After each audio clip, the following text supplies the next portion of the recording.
magnificent, amazing, glorious, and perfect, Father. And there's no one like you, Total Rabbi Yahusha. Oh, Father, how wonderful are your ways, how great and excellent is your name. Total Rabbi, Father, how wonderful are your Kodesh ways, Father. Total Rabbi Yahuwah. Oh, for you are Thub and your Hesed Olam, Total Rabbi Yahuwah. You are amazing, glorious, and beautiful and perfect, Father. You are everything, Father, our strength, our song, and our salvation, Father. We praise your name. We baruch your name, Father. We bless your name, Yahuwah. Total Rabbi Yahusha. Total Rabbi for another prep day, Father. For a day, Father, that you set apart, Father, from the rest of the days, oh, Father, so that we can prepare for the Shabbat, the day that you set apart from the rest of the days of the Shavua, Father. And we're in the counting of the Omer, Father. Oh, Total Rabbi Yahuwah. I pray that you baruch this call, Father. I pray that you baruch this discussion, Father. I pray, oh, Yahusha, oh, that everything that you want to come out, that it may come out, and everything that you want to be stated, that it may be stated, Father. Let these teachings drop down like rain on fertile ground, Father, that it may bring forth fruit, Father. That it may bring forth fruit in abundance, Father. Baruch us, Father. Guide us, keep us, Father. Use us for your kavod, Father, that we may do all the words of this Torah, Yahuwah. Oh, Father, be in the midst of this discussion, Father. Be in the midst of this discussion, Father, to be your words and not mine, Yahusha. Oh, Father, I pray, oh, Most High, that you give everyone eyes to see and ears to hear, Father, so that we may shema and hear and do, Father. Oh, Most High, Total Rabbi Yahuwah. That everybody receives everything that you want them to receive today, Father. Oh, Most High, may it be so and may it be established. Oh, in the Shamayim, even as it is in the Eretz. Hashem Yahusha HaMashiach. Hallelujah. Hallelujah. All praise to Yahuwah.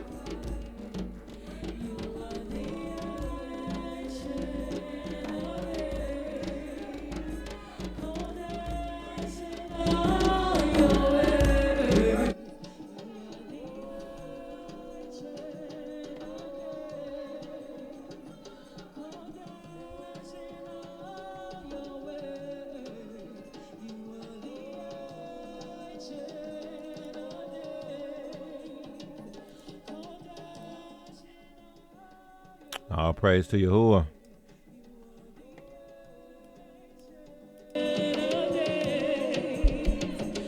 All praise to the Most High. Mushala Ahmed Yahu Kafel Hudim to you. Kafel Hudim, Lord. Bakir Yakum Yamin Yeki Yahu. Bakir Ezra Uriah Hudim. Iman the top Yahu. Yahusha Ekad. Ima Ora Yahu, Yahusha Ekad. Ima Yasha Yahu, Yahusha Ekad to ya. Gadol Shimshon and Huldah, Yahusha Ekad. iPhone. I don't even know. Kasef Shlomo Yahu, Yahusha Ekad. Yahusha Ekad, son. Shamar and Shakar, Yahusha Ekad. Deror Yahu, Yahusha Ekad to you. Uriel, Yahusha Ekad. All praise to Yahusha. Yetzar, Yahusha Ekad. Yirmiyahu and Shemayahu, Yahusha Ekad, y'all.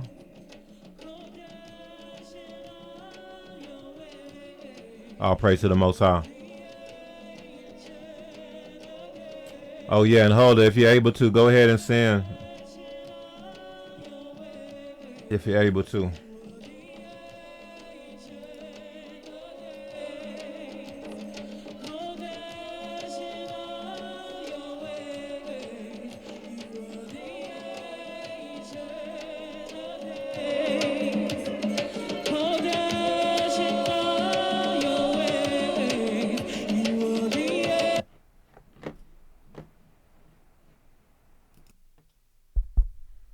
All right, we're going to go ahead and get started. Shalom, shalom, what's going on? Hoping all is through on that Zoom and on that YouTube.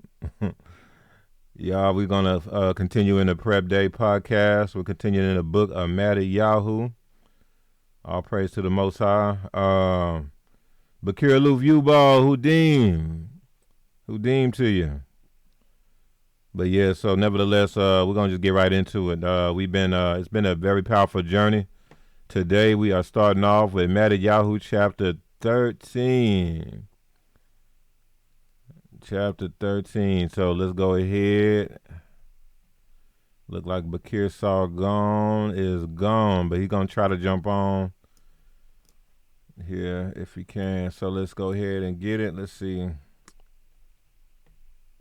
Chapter 13.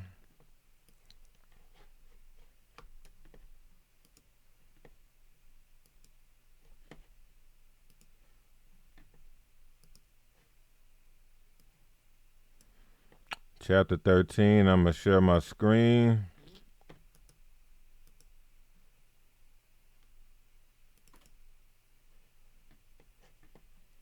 And let's get right to it, Bakir Luf, if you're able to. Let's start with verse 1, if you're able to read.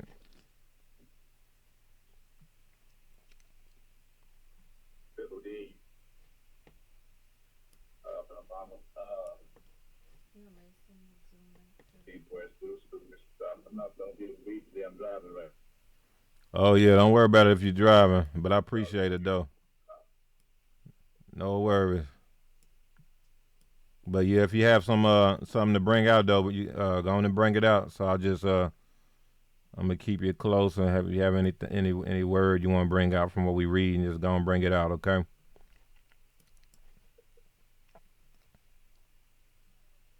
All right, all right. So let's start off with verse 1. It says, "On the same day, Yahusha went out of the house and sat by the sea." So that's already very interesting because he went by the sea. You know, he went by the waters. And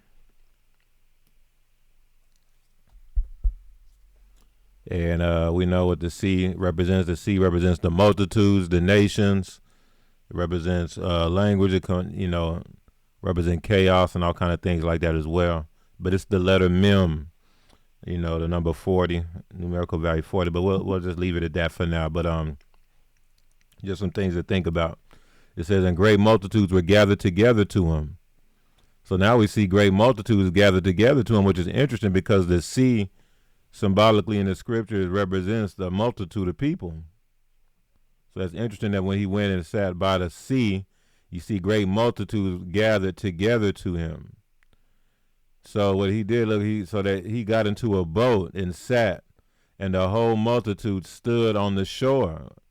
And that's interesting in and of itself because the scriptures talk about how Yahuwah talks about Yasharal as the sands on the seashore.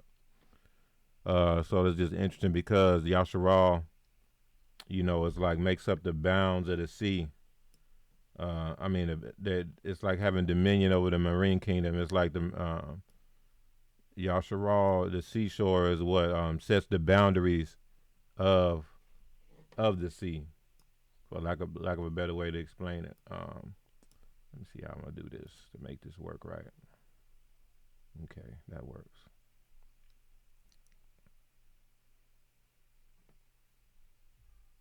Yeah, y'all let me know if there's anything where y'all can't hear me well or anything like that. But keeping it going. Oh, Toda. All right. So it says, "And great multitudes were gathered together to him, so that he got into a boat and sat. Then the whole multitude stood on the shore. Then he spoke many things to them in parables." All right. So parables is an interesting thing as well. So, for example, when you think about parables, we think about the word parables in the English. And when we think about parables, we think primarily that's a thing that Yahusha did. You know what I'm saying? But you know who was famous for speaking parables?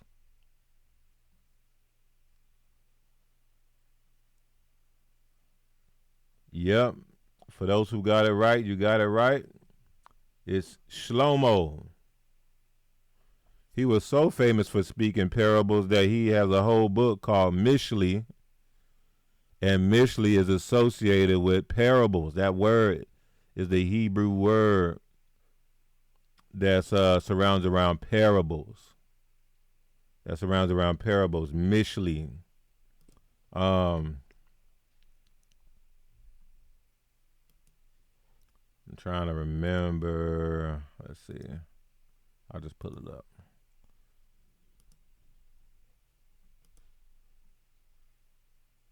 In English, it's Proverbs. I'm sorry. In English, it's Proverbs. I was saying Mishli because that's in Hebrew. In English, it's Proverbs. Okay, and Proverbs literally is Hebraically it's really about it's parables. The Hebrew word for Mishli, the root word is mushal, or the English word for the Hebrew word for Proverbs. Maybe that's a easier way to understand what I'm saying. The Hebrew word for Proverbs comes from the word mushal, which surrounds around. Listen, man, I should have had a slide for this one. But mushal is mem, sheen, lamed, and it surrounds around.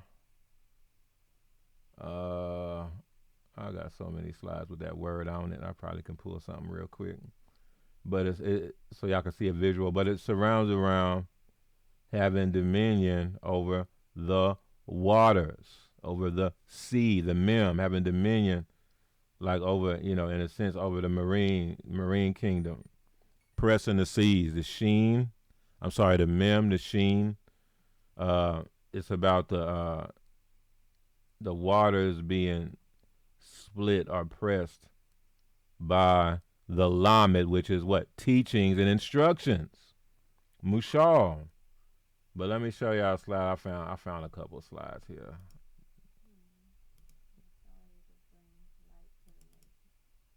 Yeah, let's see here.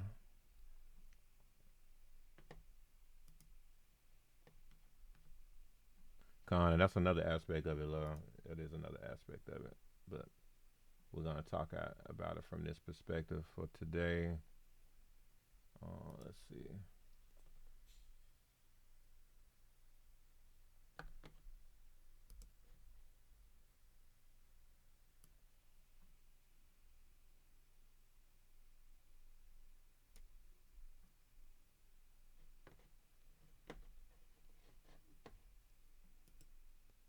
All right, let's see how we can do this.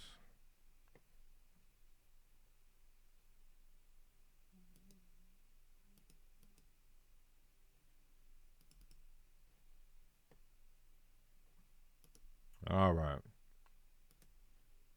So let's look at that. That's the Hebrew word mushal. So let me make sure y'all can see this too.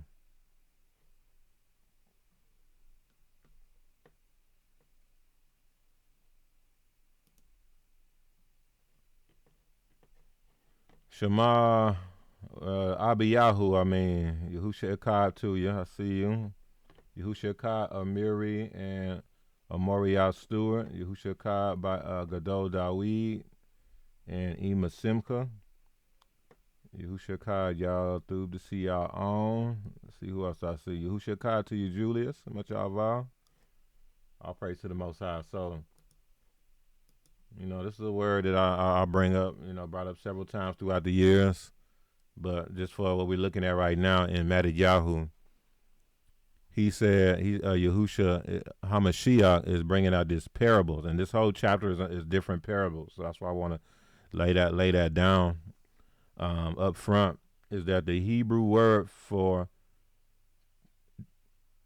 So the English word parables is associated with the English word proverbs. It really mean the same thing. I want y'all to notice so that y'all don't get stuff like misconstrued, that y'all understand what's being said when Yahusha talks about how he speaks in parables. The English word proverbs, if you look at it in the Strongs, or if you look up the Hebrew word, it comes from it's pronounced mashal, but it's spelled the same way as mushal. It's the same letters. It's spelled the same way. It's just a different vowel points. And so that surrounds around. If y'all looking at, I got it up here. That surrounds around the mem, which is the sea. Remember, Yahusha is sitting at the sea when he's speaking these parables. And then you have the sheen. So it's about the waters being pressed or separated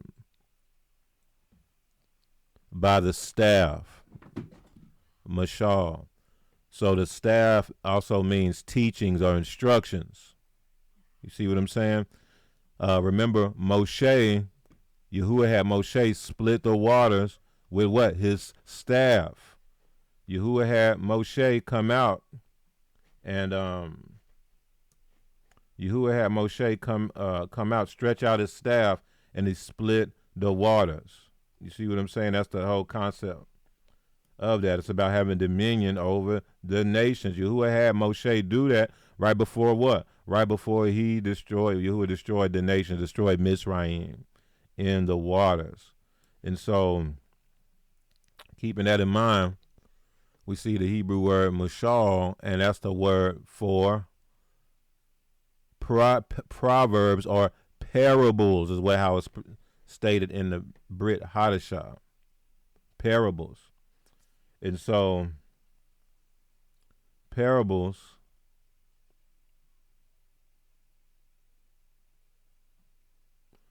the way to look at this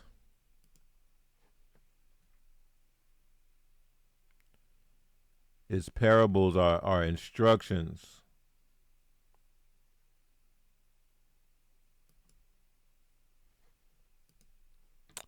It's basically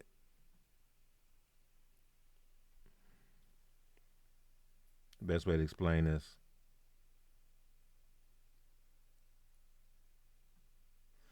They're instructions that's set apart from the nations. That's the best way to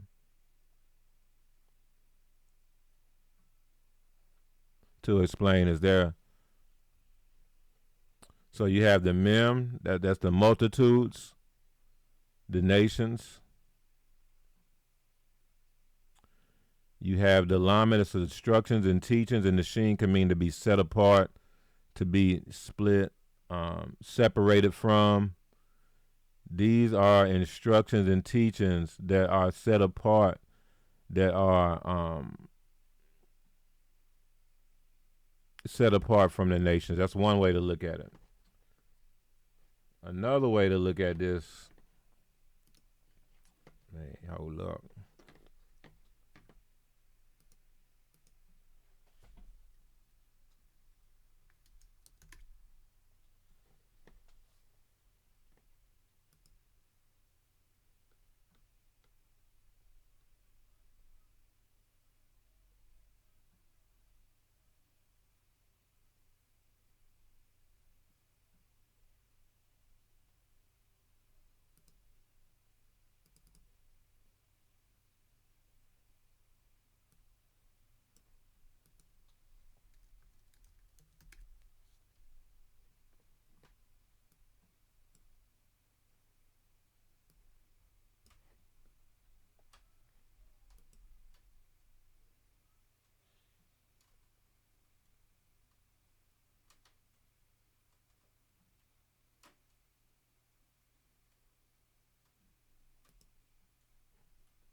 Let's see if I can find it.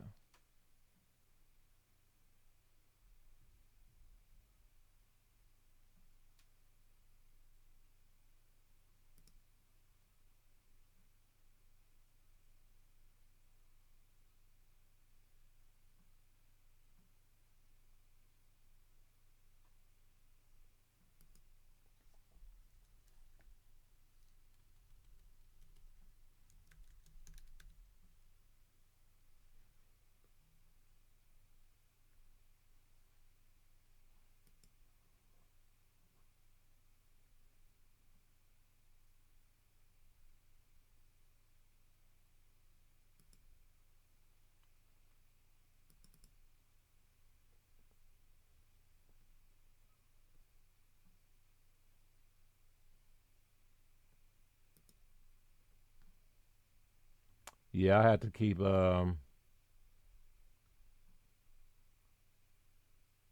I had to keep digging. But basically, this is some stuff I talked about in the past. Parable surrounds around having, basically to summarize, a parable surrounds around having dominion, y'all. Dominion over the nations. It surrounds around dominion. Remember, dominion is he who has the access to the revelation has the dominion. That's the Hebrew word radah.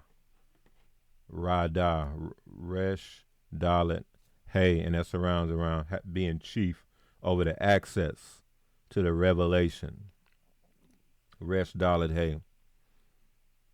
So he who has access to the revelation, he who has access to the information, has the dominion.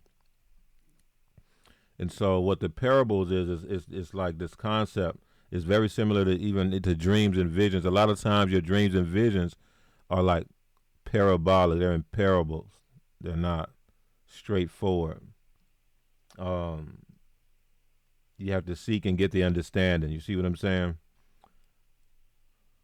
And it's not for everybody. It's like secret information. It's like secret knowledge. It's instructions that are set apart from the nations. It's instructions, information, teachings that are set apart from the multitudes, Mishpaka. That's the concept of parables. Okay, so I'll leave it at that. Let's keep going. Hopefully that made sense.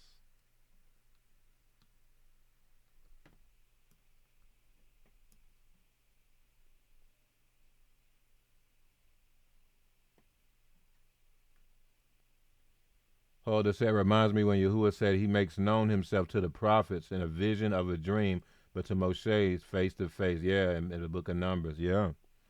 Khan. No, that's real. That's real. So, all right, going back to MATITYAHU, keeping that in mind now that we understand what parables actually are.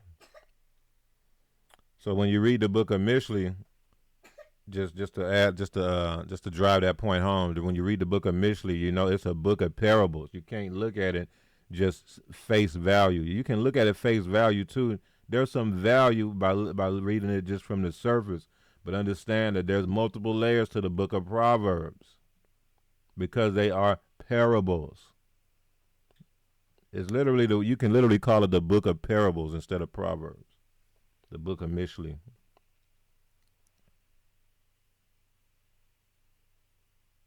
But it's secret information for Yahuwah's people.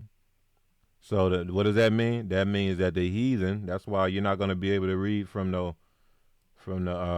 church any kind of commentaries on Proverbs, from maybe a church preacher who writes books on different, you're not going to get the full understanding from anyone other than Yahuwah's people when it comes to certain stuff like that. All right, let's go. So the great multitudes were gathered together to him. All right, let me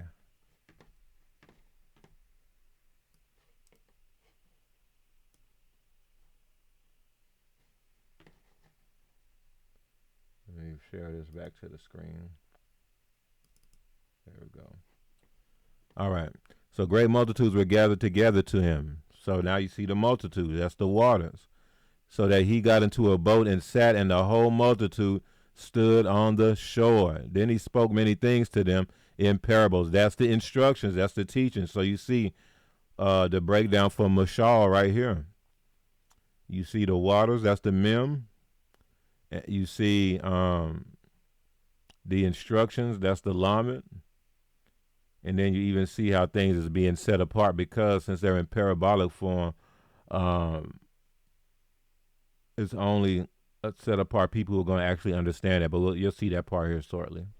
He spoke many things to them in parables, saying, behold, a sower went out to sow. So that's someone who's sowing seeds. And as he sowed, some seed fell by the wayside, and the birds came and devoured them. So who are the birds? I submit the birds is like demonic entities.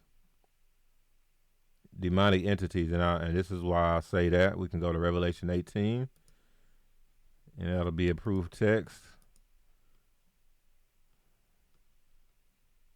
I'll read verse 1 and 2. It says in Revelation chapter 18, after these things, I saw another Malak coming down from the Shamayim, having great authority, and the Eretz was illuminated with his kabod. And he cried mightily with a loud voice, saying, Babylon the great is fallen, and has become a dwelling place of what? Demons, a prison for every foul spirit, and what else? And a cage for every unclean and hated bird. So let me say it again. Babylon the great is fallen, has become a dwelling place of demons, a prison for every foul spirit, and a cage for every unclean and hated bird. So what is that? This scripture here, Yehukanan is the disciple wrote Revelation, and he right here, based off of the vision and the things Yahuwah showed him, is associating birds with demons, the unclean birds with demons and foul spirits, unclean spirits. And so keeping that in mind, going back to MATITYAHU chapter 13, now we know that the clean birds is different. We know like the dove represents the Ruach HaKodesh, you know what I'm saying? But you had the unclean birds and things like that. Many times they would represent unclean Ruachs. Y'all see the contrast? Dove, Ruach HaKodesh. Unclean birds like, I don't know, storks or something, ravens or something like that. Many times represent unclean spirits, unclean Ruachs. All right, but going to MATITYAHU chapter 13. So then you have a sower went out to sow seeds, and as he sowed, some seed fell by the wayside, and the birds came and devoured them. What is this showing you? This is showing you one of the things that demons do. One of the things that unclean Ruachs do. One of their goals is to keep any through seeds from going into you, or try to devour any seeds that go into you.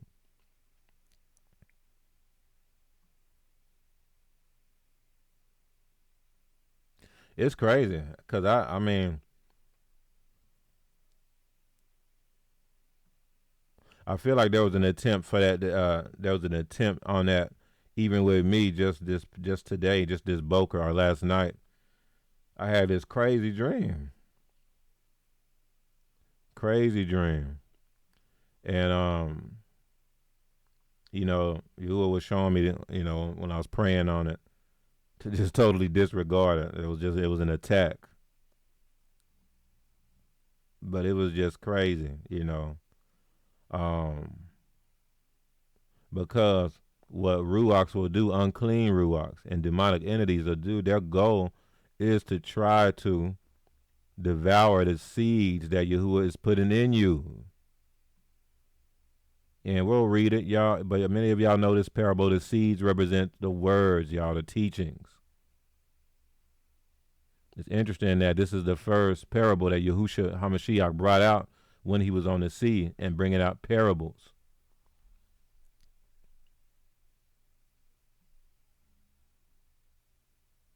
This is why deliverance is so important. If you're having a trouble receiving words, because remember the seed, that's what the seeds are. They're the teachings, they're the words. You're having issues receiving instruction. You're having issues receiving the words that we're bringing out in the teachings that the Melachim are bringing out. It seems like it's you always have a hard time being able to receive it, being able to walk in it, being able to be obedient to the words, being able to even understand it. If you have issues, it seems like you're always misunderstanding words that the Melachim are bringing out, that the Mushalim are bringing out, that the leadership are bringing out, etc., etc., that Yahusha is bringing out through them. That's why we're talking about these are the words from Yahuwah and Yahusha that he brings out through the heads. If you're having issues receiving those words and submitting to them, it may be that's a sign that there may be something there that's intentionally working against you to keep you from being able to receive the words. There may be some deliverance needed. There is my point.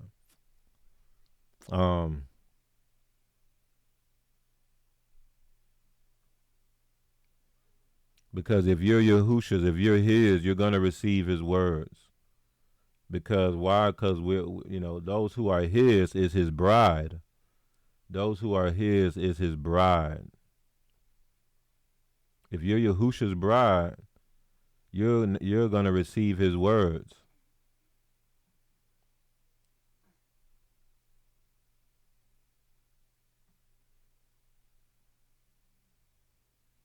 If you're rejecting the words coming from that Yahushua is bringing out from your head, through your heads, your leadership, etc., it might be that person just may not be his.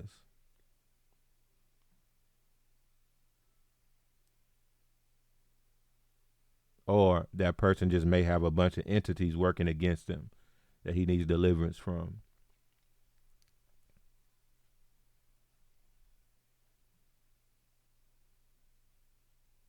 Yeah, keep that in mind. We're going to keep going.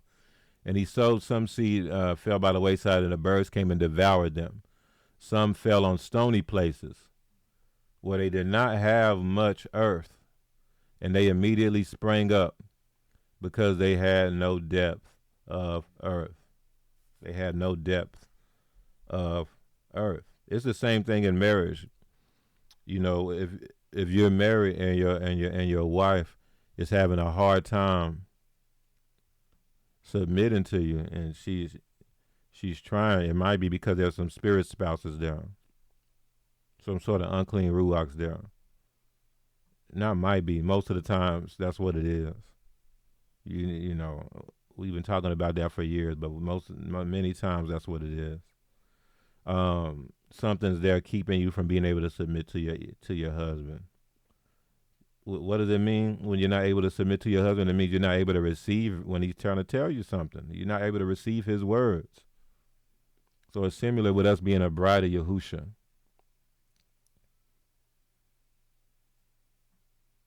If we're not able to receive his words, it's because something may be there.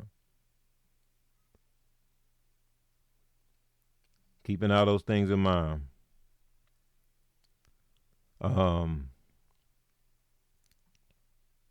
We've seen this.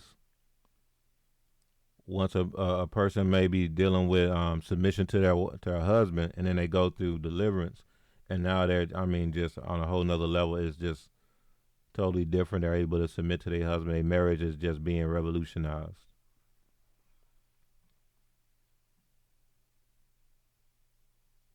That's real.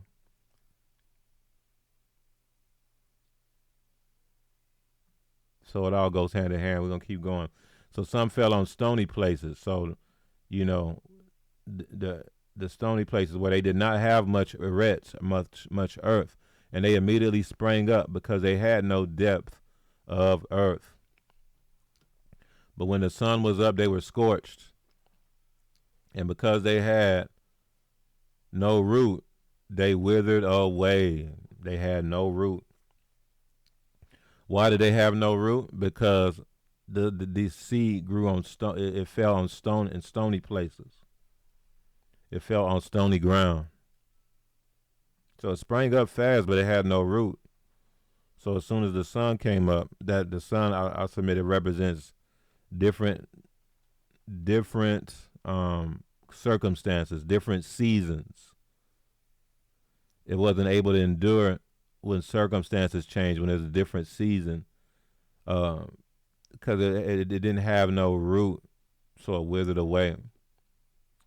And y'all know how stony hearts is mentioned in the scriptures many times. Someone who has stony heart, like Yahuwah, has hardened people's hearts before, to where they are not able to receive words from him through his leadership, through his heads, at all. And it seems so crazy. Even with your family members, you're trying to bring the truth out to them. You think they're going to understand it like you did, and then you're surprised when they totally, not only do they not understand it, but they rejecting it. It might be because, man, this is the reality. They might not be his.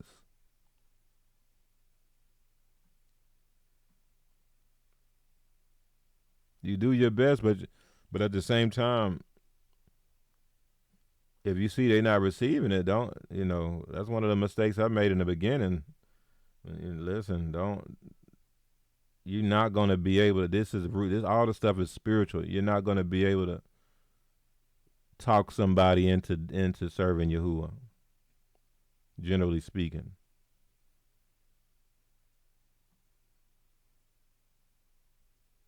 The word comes from hearing. Let me say it as a better way. Because I know the word comes by hearing, and the hearing comes through emunah, and you hear the word and you believe and you can walk in it. But talking somebody into serving you is different. That's trying to think of a better word. That's trying to you're not going to be able to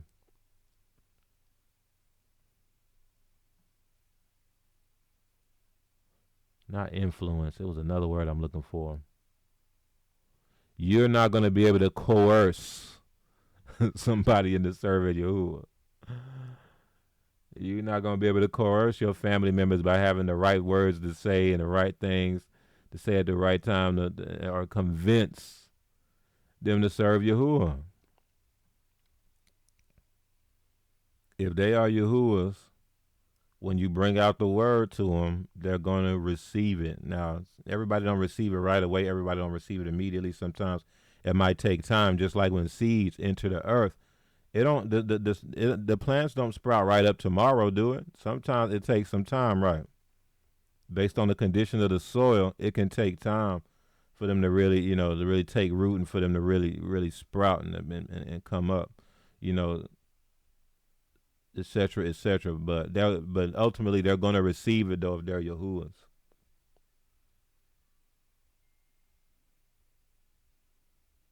You got to have a mindset to where you bring out the word, but you're not going to try to manipulate nobody through smooth sayings. You're not going to try to coerce nobody. You're not going to try to convince nobody to serve Yahuwah.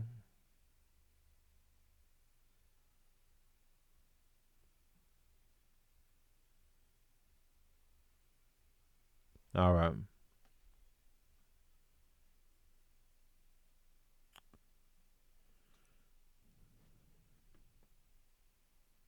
Kafel Hudim, can that also be a spiritual spouse issue attachment for an Isha finding it hard to submit? Yeah, that's what I meant. That's what I'm referring to.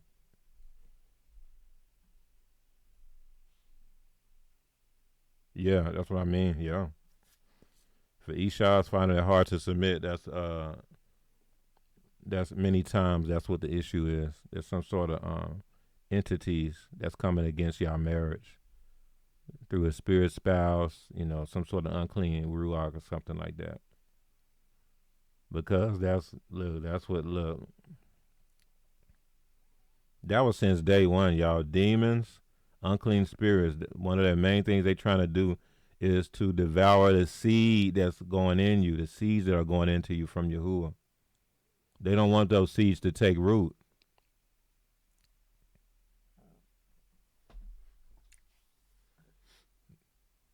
In the very beginning, what did the serpent do?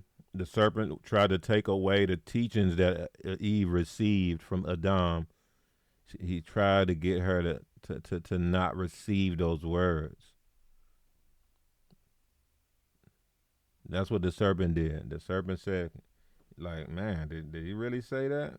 Did he really, did Yahuwah really tell you to do that? Did he really tell you to do that?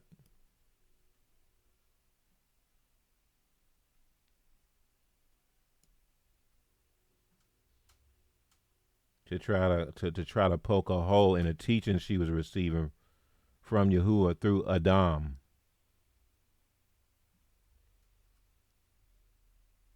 And you can say in that instance it kind of worked, and that's the same thing. The enemy he do that to all y'all. He's done that to y'all.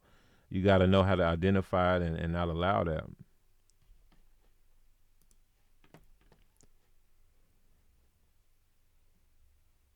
But when the sun was up, they were scorched. In verse 7, and some fell among thorns, and the thorns sprang up and choked them. So we know many times thorns represents sin. Thorns can represent sin, many times iniquity. Um,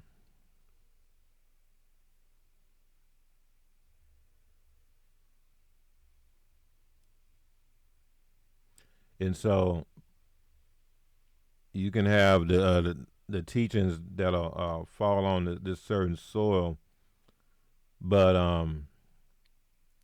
you know, the thorns can represent sin, iniquity, the cares of this world, just things that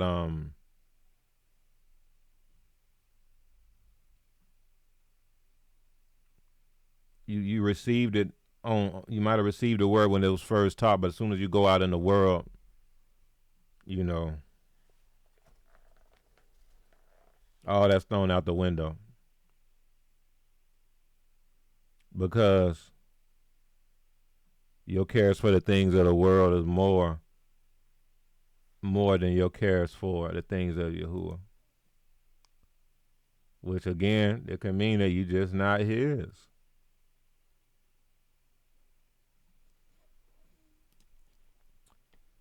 But others fell on thorny ground and yielded a crop. Some 100-fold, some 60, some 30. He who has ears to hear, let him hear. All right. And so I submit there's a reason why I started off talking about the 100-fold, because that's the 100-fold family. The 100-fold family is that thub soil.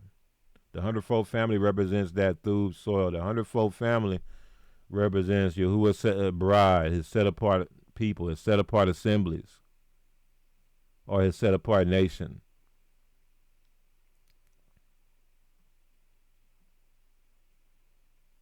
What makes up the 100-fold family is the people who receive the words of Yahusha,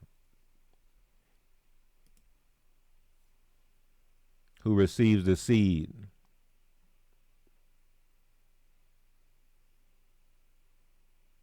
That's what makes up the 100-fold family. The Hebrew word for 100-fold, the Hebrew word, let's see here, for atonement. Y'all, many of y'all know what I'm going to say, because I'll talk about this several times before. But the Hebrew word for atonement is kapar. Y'all know that.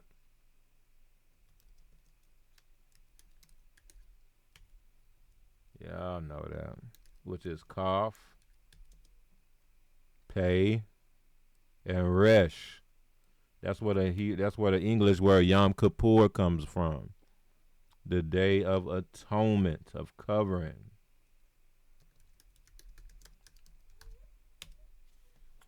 And if you got a kaf, which is the hand that's sideways, the pay, which can mean an open mouth or the word and things like that, and then the resh is the chief. So the breakdown is about receiving a word from the chiefs or from their heads, from your roach, from your heads. Because those who are atoned for, those who are covered, those who are preserved from the judgments, those who are atoned for are those who receive the words from their heads, y'all. That's how you know whether or not somebody, the one of the biggest indicators whether somebody is of Yahuwah, whether if somebody is Yahusha's or not, is whether or not they're able to receive the words from Yahuwah.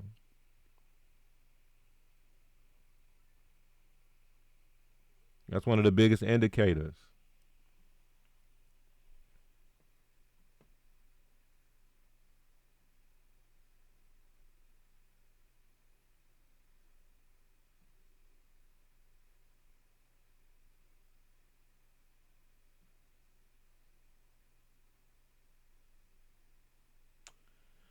And so the numerical value of Kaf Pei Resh, the Hebrew word for Kippur, is 300. The Kaf is is number 20. Pei is number 80.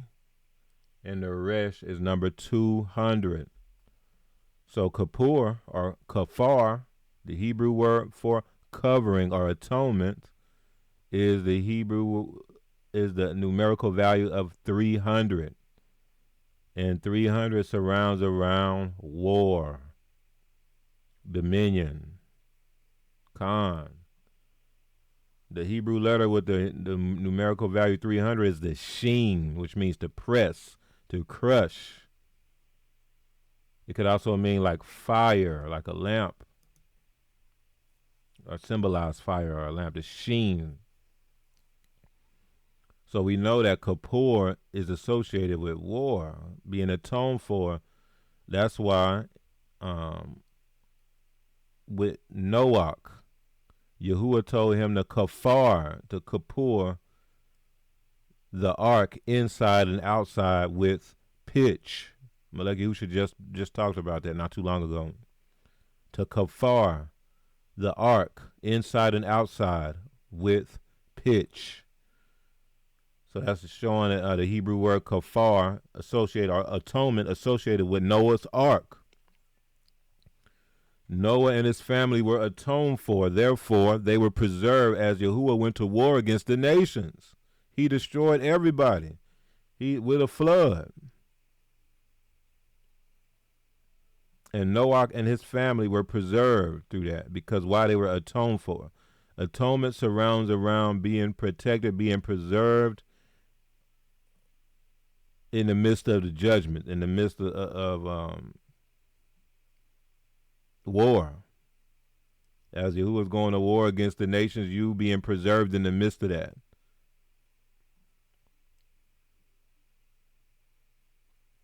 That's the concept of atonement. It's not just being covered and protected, but it's also being covered and protected while the Most High basically destroys your enemies simultaneously. That was the concept of Noah's Ark. Simultaneously, Noah and his family were saved and delivered while the nations were being destroyed. This was all hand in hand. And the breakdown for kafar, or atonement, it surrounds around receiving the words from the heads. The scriptures, when you read in the Brit Hadashah, says that Noah was a preacher of righteousness. What does that mean? So that means that anybody who would have received Noah's words would have been covered, atoned for.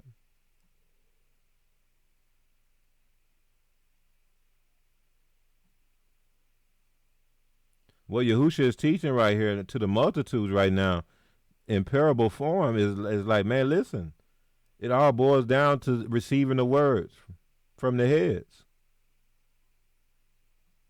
And because Yasharal, we've been a rebellious people, and that's not normal. That was a judgment due to our rebellion, due to our disobedience, that we would just naturally default to being a rebellious people. So even me saying this right now, it may trigger some of our people. Anyone, if you're listening to this, and I'm talking about the importance of receiving words from the heads, and it's dinging you inside, you feel like a little jerk inside where it's hitting your nerve.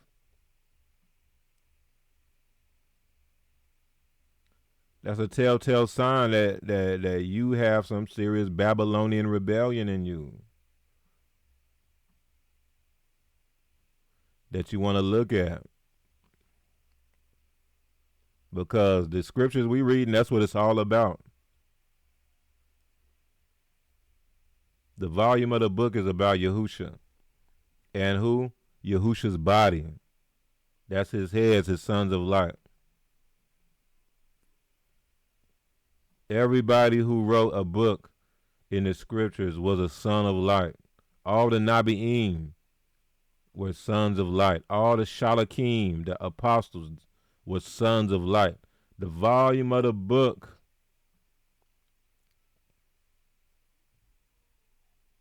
It's about Yahusha, most definitely. But it's deeper than that.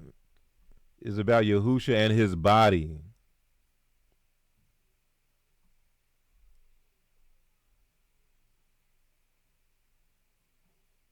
Moshe, a son of light. He wrote the Torah. We be like, man, this book is about Yasharal. This book is about Yisrael. This book, the volume of the book is about Yisrael. That's not what the scriptures say. It don't say that.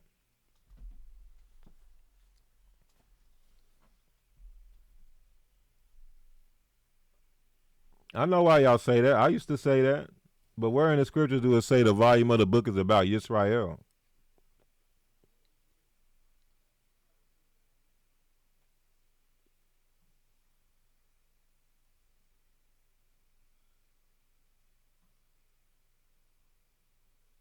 The scriptures talk about the volume of the book being about Yahusha. Prophetically in the Psalms, and then it's outright in the Brit Hadashah.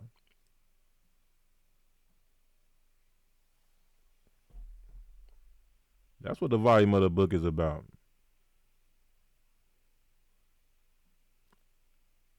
And the volume of the book is about Yahusha's body, which is his sons of light. It wasn't just random Israelites who wrote these books, who wrote the books and the prophets. It wasn't, these were sons of light. These were set apart people out of Yasharal.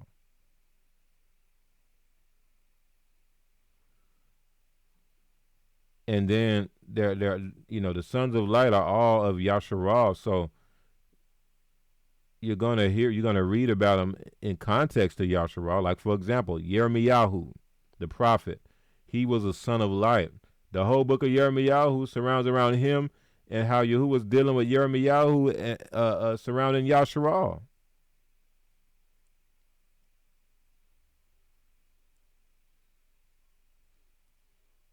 In terms of Yasharal, how Yahuwah was using Yirmiyahu to deal with Yasharal, to correct Yasharal, to teach the Yasharal.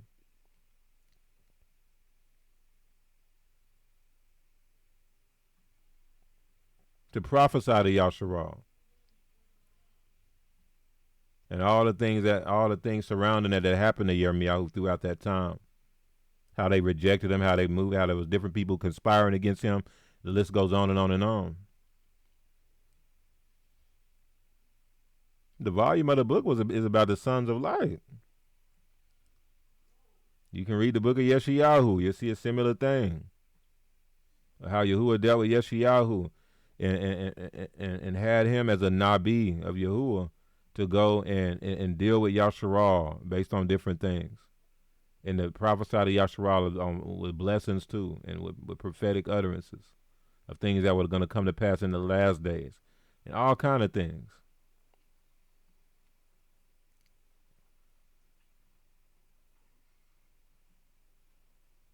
King David, a son of light.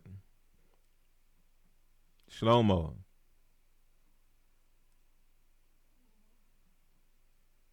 You can go on and on and on. You go into the Brit Hadashah, and now you're reading about Yahushua Mashiach and his Shalakim. And yeah, they're in Israel, but the book is about Yahushua, the Brit Hadashah. I mean, the Gospels, the Besarim that we're reading, like we're reading MATITYAHU, one of the Gospel Besarim, is about Yahushua and his people, Yahushua and the apostles, and them dealing with Yasharal.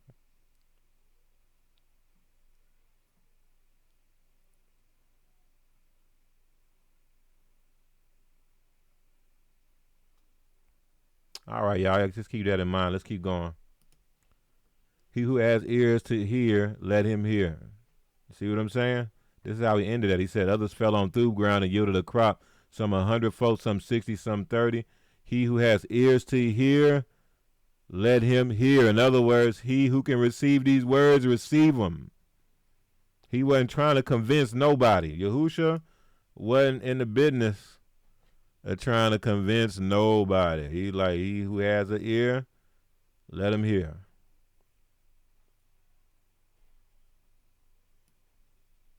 Because I submit, in in Yahushua's mind, if I gotta convince you, that just means you probably not you're not his. You're just gonna receive it.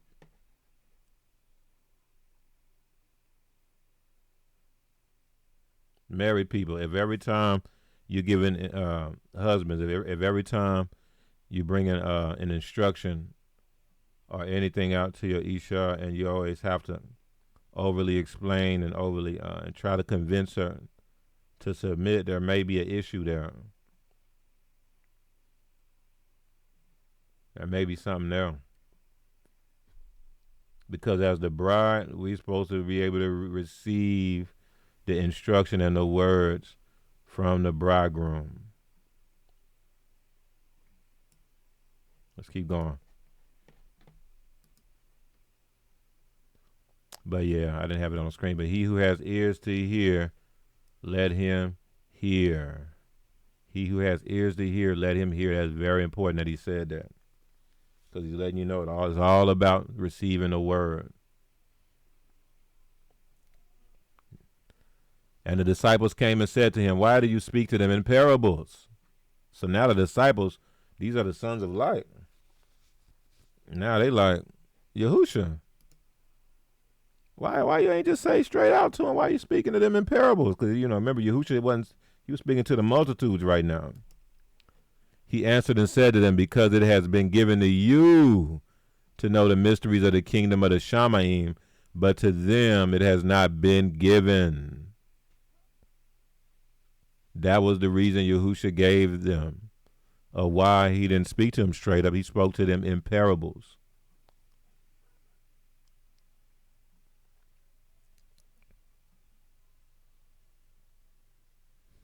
The mysteries of the kingdom, the revelation, the dominion has been given. The mashal has been given to y'all.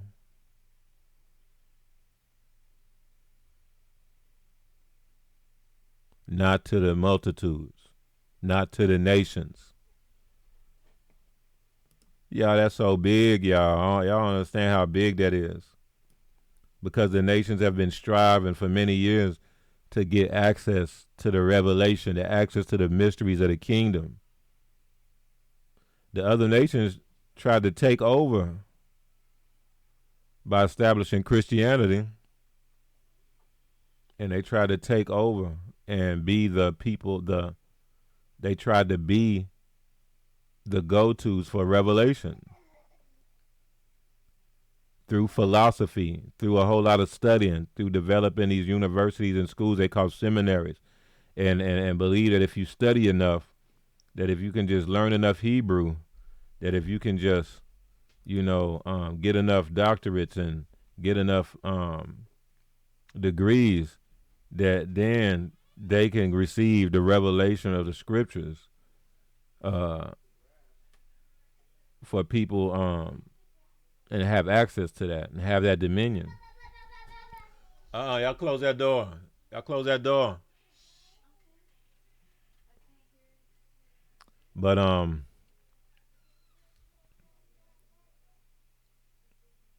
yeah, to have that access. And so it was so bad that they tricked us. In the church, a lot of quote unquote black preachers, they go to the other nations' universities and seminaries to get degrees in the scriptures, y'all. To get degrees in the Bible, learning the Bible.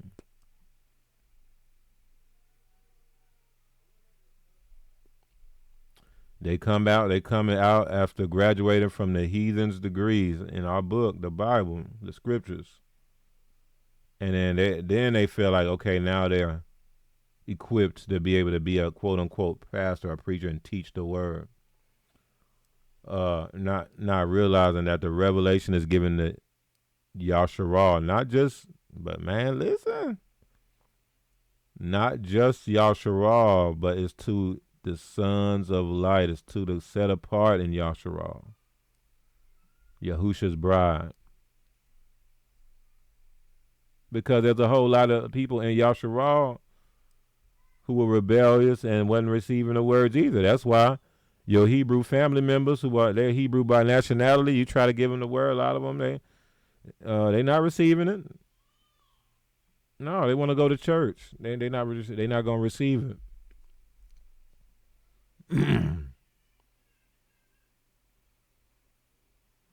But Yahushua told them, because it has been given to you, the disciples, to know the mysteries of the kingdom of the Shamayim, but to them it has not been given. So, in another word to say that, another way to look at it is that the Mushalim have the understanding or the revelation of the Shamayim, because remember the word proverbs or parables is the same word for Mushal.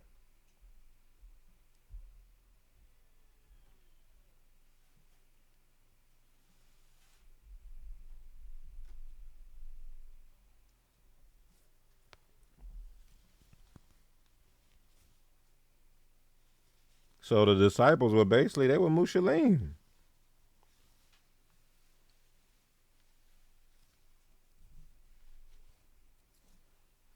They had the access to the mashal, the proverbs, the parables.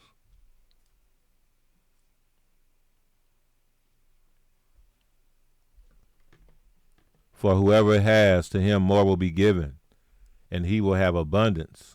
But whoever does not have, even what he has will be taken away from him. And so, I do think that's probably referring to, Yahushua was doing, he was throwing a lot of shots at the Pharisees. So the Pharisees will be who we would compare to like the church today in general, because the Pharisees was like the general religious centerpiece of Yasharal at that time. The Pharisees didn't really deal with, they did a lot of tradition over actual Torah, which is what you see in the churches. And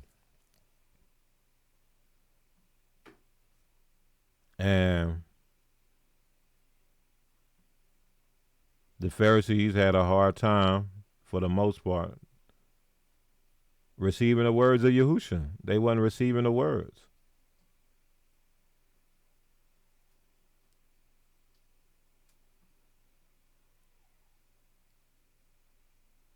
And do you know that the Pharisees were well learned in the scriptures? They were schooled in Torah. They were well versed, well schooled. Went to very, very they were very educated. Went to very high end schools to learn the scriptures. Prestigious, told out. But they still didn't have the revelation. Yahuwah gave it to the disciples, which many of the disciples were they were uneducated, y'all. Several of them were, at least. I know Kefir, he was uneducated.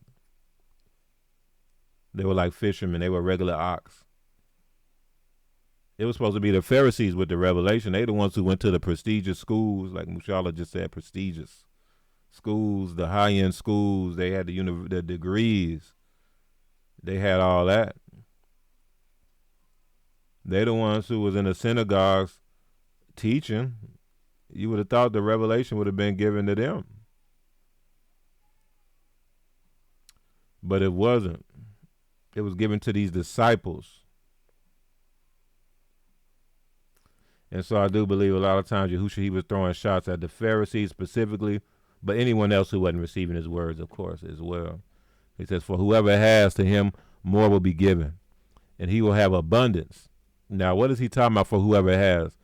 Remember the context that he was talking about the mysteries, the revelation. Y'all, all y'all got to do, man, have y'all seen, do y'all hear the teachings coming out of here? I'm talking about coming out of Rebirth from the Melakim.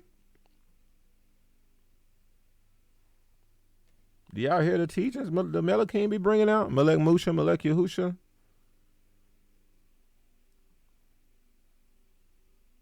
It's stuff the Metal King bringing out. You're not gonna hear anywhere. You just not.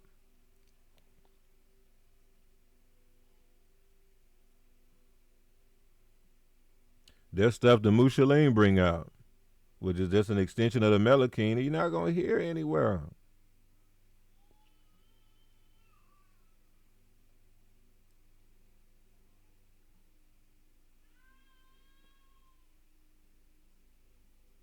And it seems like with the Metal King, it just be more and more, year after year. Just when you think you arrived, more revelation.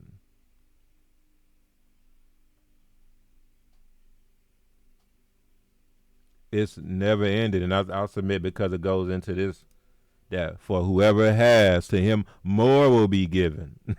For real. And he will have abundance. That's referring to revelation, the understanding, knowing the mysteries. I submit. He says, but whoever does not have, even what he has, will be taken away from him. That is real.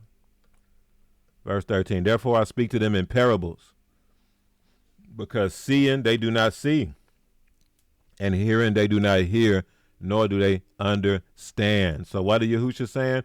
I speak parables to them because they don't receive my words. I'm not speaking to them straight up. I'm not giving to them the revelation. That's for y'all, because y'all are mine. I'm not giving it to these multitudes because they just not mine. They're not going to receive it. So I'll speak to them in parables.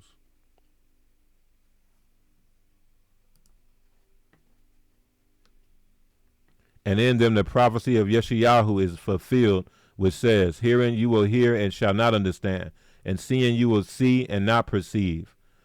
For the hearts of this people have grown dull. Their ears are hard of hearing, and their eyes they have closed, lest they should see with their eyes and hear with their ears, lest they should understand with their hearts and turn, so that I should heal them. And I believe that's Yeshayahu chapter 6. Yeah. Chapter 6, 9 through 10, when Yahuwah had called Yeshayahu, and Yeshayahu was in the Shamayim, in the throne room. Verse 16, but Baruch, blessed are your eyes, for they see, and your ears, for they hear. What is Yahusha saying? Blessed, and he's not talking, he's talking to the disciples. He's not talking to everybody. He's talking to the disciples. He said, blessed are y'all eyes, for they see, and your ears, for they hear. Basically, y'all are being blessed because y'all receiving the words. Y'all receiving me.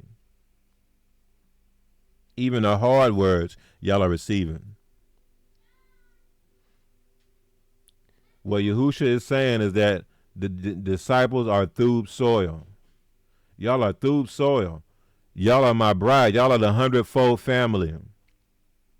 That's why there's other scriptures where Yahusha says that. Who's my brother or father, but yet those who do the will of Yahuwah. Who's my brothers and sisters and, mothers and fathers, except those who do the will of Yahuwah. That's the 100-fold, those who receive the words.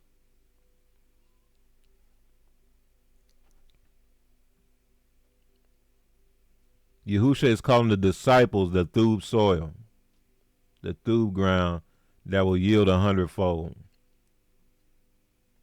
Some 30, 60, and some 100-fold, something along those lines. All right. For assuredly, I say to you that many prophets and righteous men desire to see what you see, and did not see it, and they hear what you hear, and did not hear it. Therefore, hear the parable of the sower. Now he's giving an interpretation. When anyone hears the word of the kingdom and does not understand it, then the wicked one comes and snatches away what was sown in his heart. So now what this is showing you is that the soil represents the heart.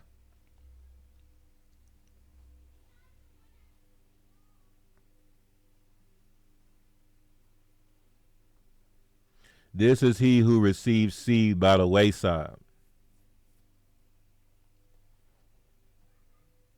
So those who receive seed by the wayside is those who, they can't understand the word because there's entities, there's unclean ruachs that are taking it. They're snatching it away. There's deliverance needed there or something. But he who received the seed on stony places, this is he who hears the word and immediately receives it with joy. Those are the people who, when you bring it out the word during the lesson during Shabbat, they're the loudest one. Man, that's powerful, man. All praise to the Lord. That's a powerful word. Yet he has no root in himself, but endures only for a while. For when tribulation or persecution arises because of the word, immediately he stumbles. Yeah, because the Kodesh bride, the bride of Yahusha, is not going to waver from tribulation or persecution. She's still going to receive her ish.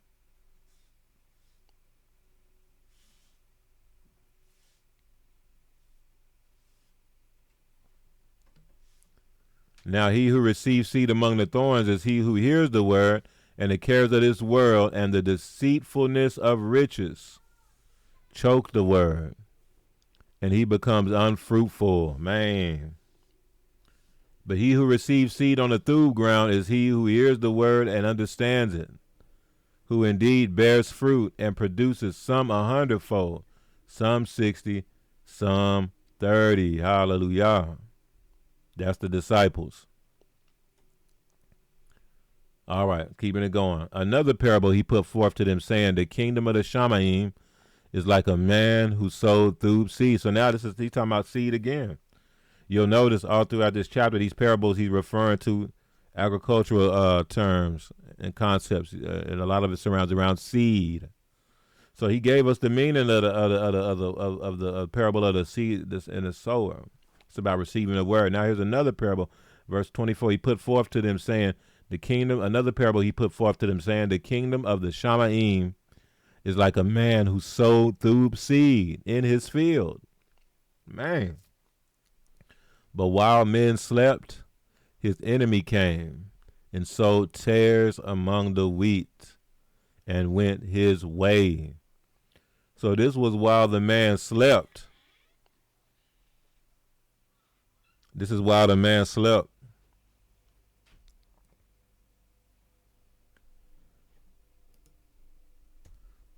Be careful of what tries to creep in while you are asleep.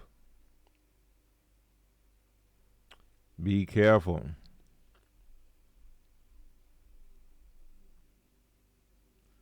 The enemy will try to sow things in you while you are asleep.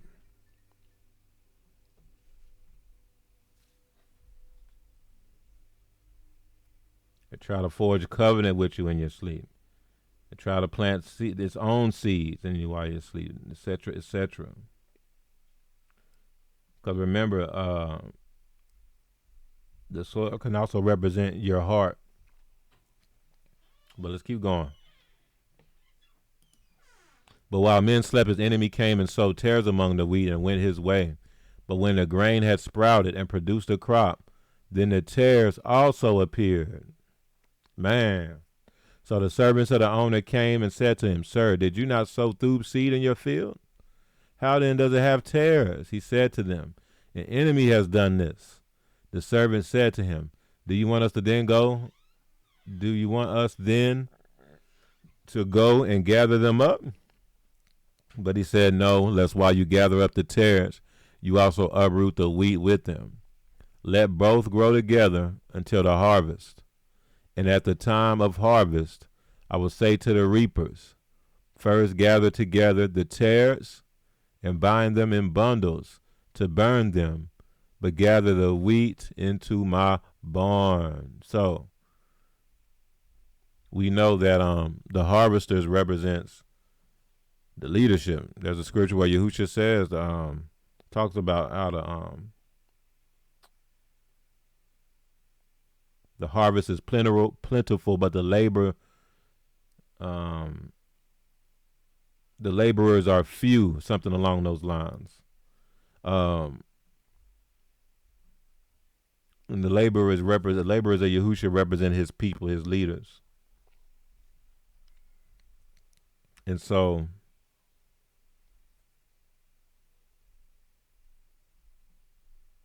we'll look at that. We'll look at that because Yahushua is going to go into the interpretation of this shortly. So we'll wait till we get to that. But this is very the parable of the wheat and the tares is very significant.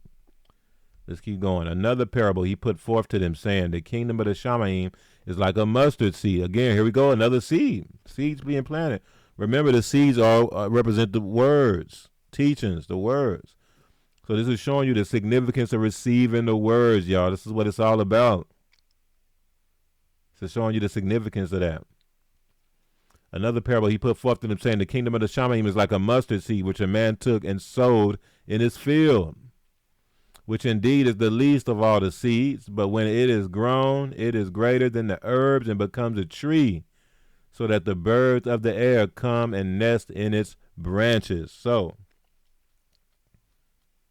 when we think about the concept of a tree, you know, that's like a nation of family.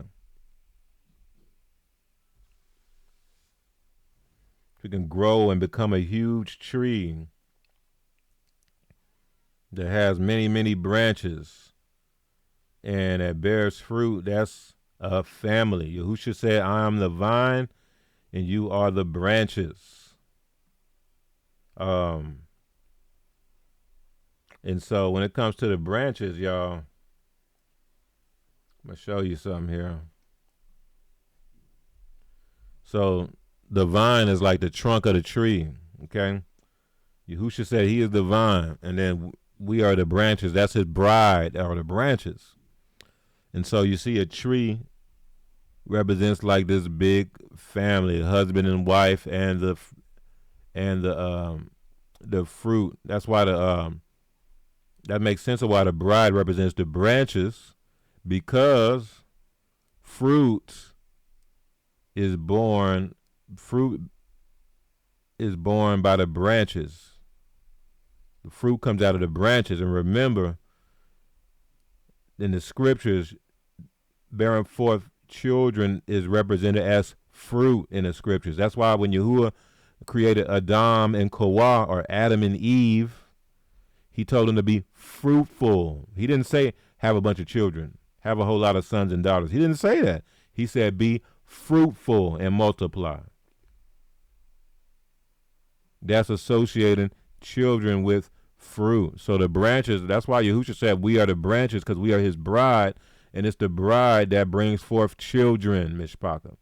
And on the tree, it's the branches that bring forth the fruit. The fruit don't hang off of the trunk.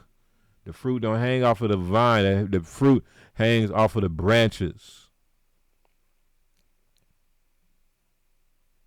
The fruit is brought forth from the branches, the bride, Mishpaka.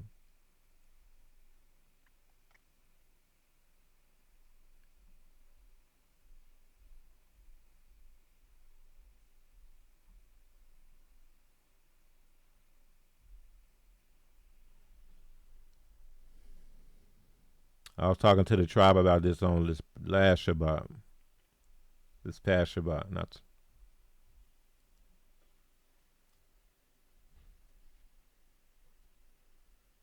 I'm trying to think of whether or not I should show this or not. I'm going to go ahead and do it. Trying to think whether or not I should get into this or not, but I'm going to go ahead and do it. Okay. I'm going to go ahead and do it real quick.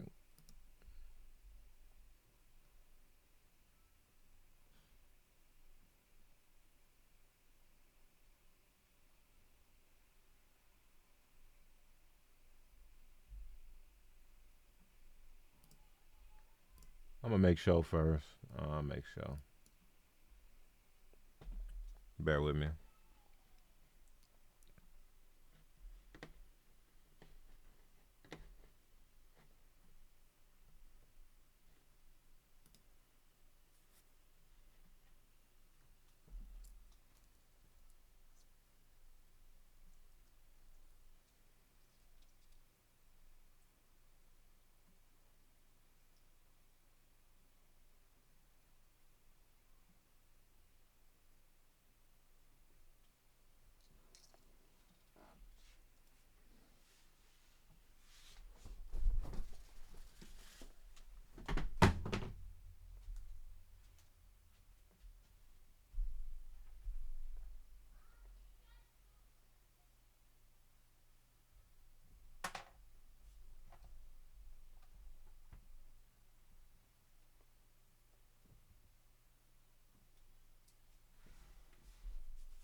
Okay, we're gonna get into this, y'all. We're gonna get into this. All right.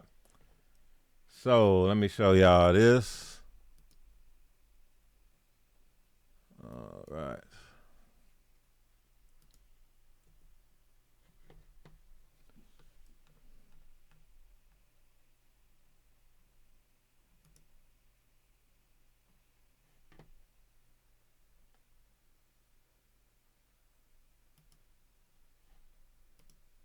Just for time, I'm just gonna put it right here.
Almost ready, y'all. Bear with me.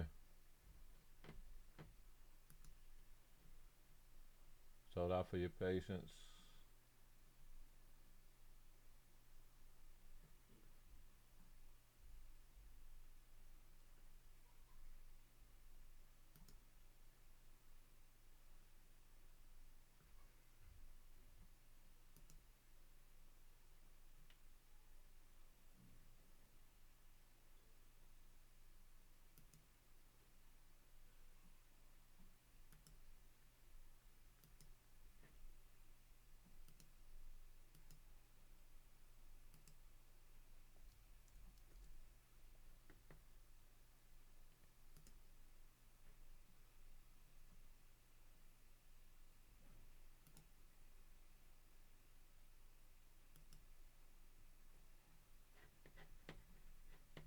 All right.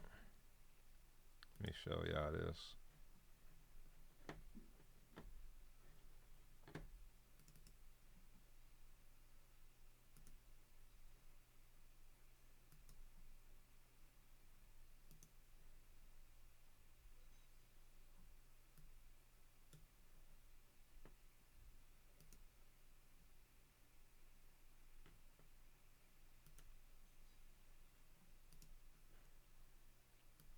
Okay.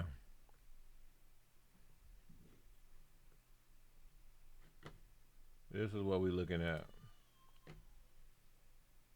Appreciate y'all patience. This is what we're looking at.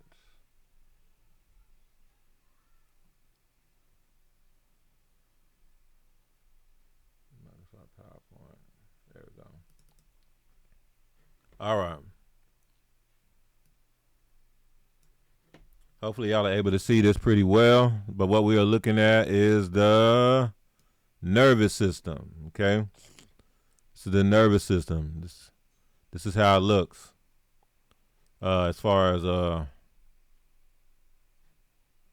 in a diagram format, as far as the nervous system and like more like a real life nervous system, it looks kind of like this is a more how it will look. That's how the nervous system looks. I'm gonna read just a short excerpt as far as the nervous system.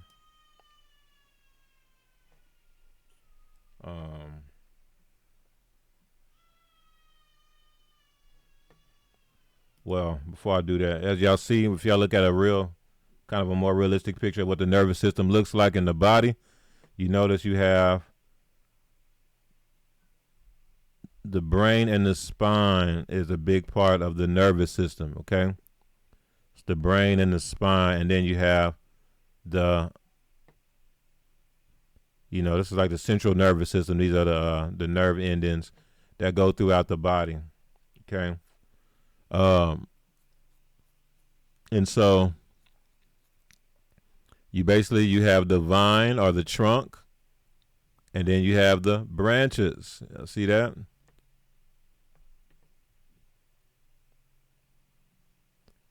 The vine or the trunk represents the bridegroom. You notice that the trunk is connected to the head, which is the brain. Yahusha, that's why we talk about how Yahusha is the head, right? Then you have the branches. So, being the bride of Yahusha, the scriptures talk about, when Yahuwah made Eve out of Adam, he said, bone of my bone, flesh of my flesh. Remember when Yahuwah created Eve out of Adam, or Kawah is her Hebrew name, out of Adam, the scriptures say that he took her from his rib. A big part of the nervous system surrounds around the ribs. That's when you can see that if you look at it from this perspective. A lot of those nerves we were looking at go to the ribs. Right here. That's not the bone, y'all. This is the nervous system. So there's two aspects of the bride. Remember, the bride is the branches. It's the bone of the bone and also the flesh of the flesh. I submit a big part of the flesh part is the nervous system. The bone of the bone, that would be the rib. You see what I'm saying? The bone, the rib. Because Yahuwah made Kawah from the rib. But the flesh of my flesh, I submit, that's the nervous system aspect of it. Yahushua said, I'm the vine, you are the branches. And the branches, it's the bone, but it's also the flesh. So, a big part of you receiving the words from Yahushua surrounds around the nervous system. You being able to receive it and move in it. Because it surrounds around your heart. Your actions, the way you submit to words, your walk. It surrounds around, a lot of it surrounds around your nervous system. It's your nervous system that does a lot of controlling as far as a lot of aspects surrounding the body. You see what I'm saying?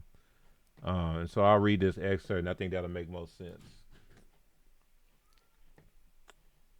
All right.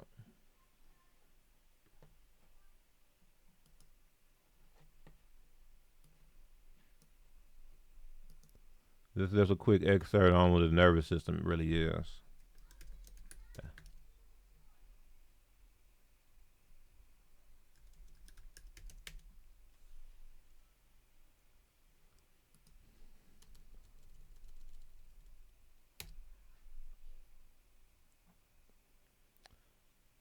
The nervous system, this is just AI, Google. The nervous system is the body's primary command, control, and communication network, comprising the brain, spinal cord, and a vast network of nerves. It processes sensory information. Y'all see that? It regulates bodily functions like breathing, heart rate, and enables thought, memory. So that means your thoughts, your memory, the things you use a car, that surrounds around your nervous system. How you able to record things? Are you grateful? Are you ungrateful? How you able to receive things? That surrounds around your nervous system. But if you're a part of the body of Yahusha, that's why Yahuwah knows. Hey, the way you look, All we got to do is do some things that test how you respond to things. If you're able to receive these words, even especially hard words, and that'll tell us whether or not, that's all I need to know, on whether or not you're mine or not. You see what I'm saying? That's why Yahushua would say stuff like, "My sheep will they hear my voice. They come to me when I call them. If you don't come to me when I call you, that just means you're not mine." Because the nervous system of Yahusha's body, our nervous systems are formed to Yahusha.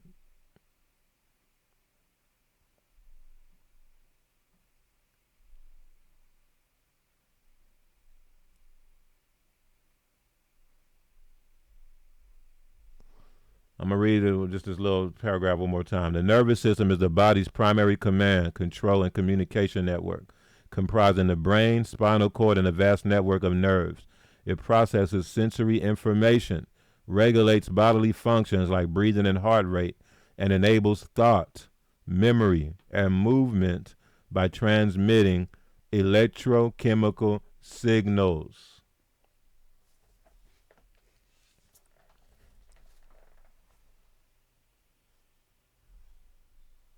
That's why you can't convince nobody to do this thing.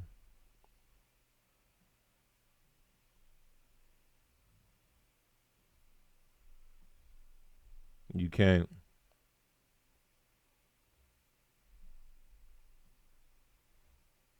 They have to have Yahusha in them. They have to be a part of his body. They have to be his in order for them to really be able to heed and to hear and do.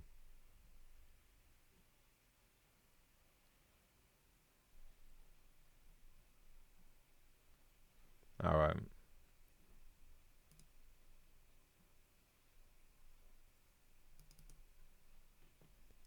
With that being said,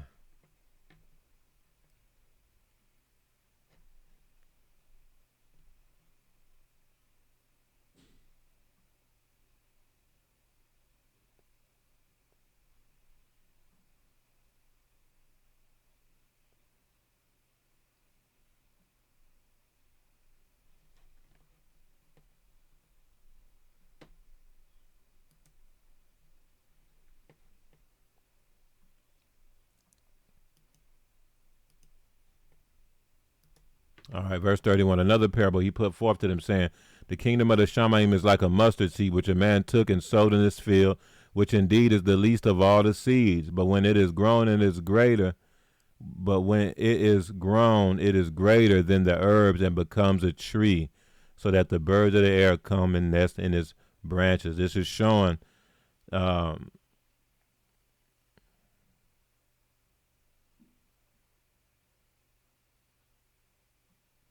how words planted in the right soil can become a great people,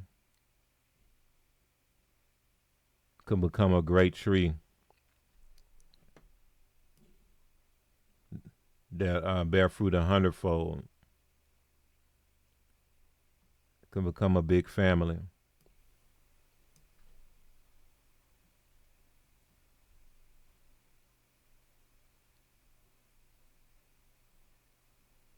Become this mighty nation.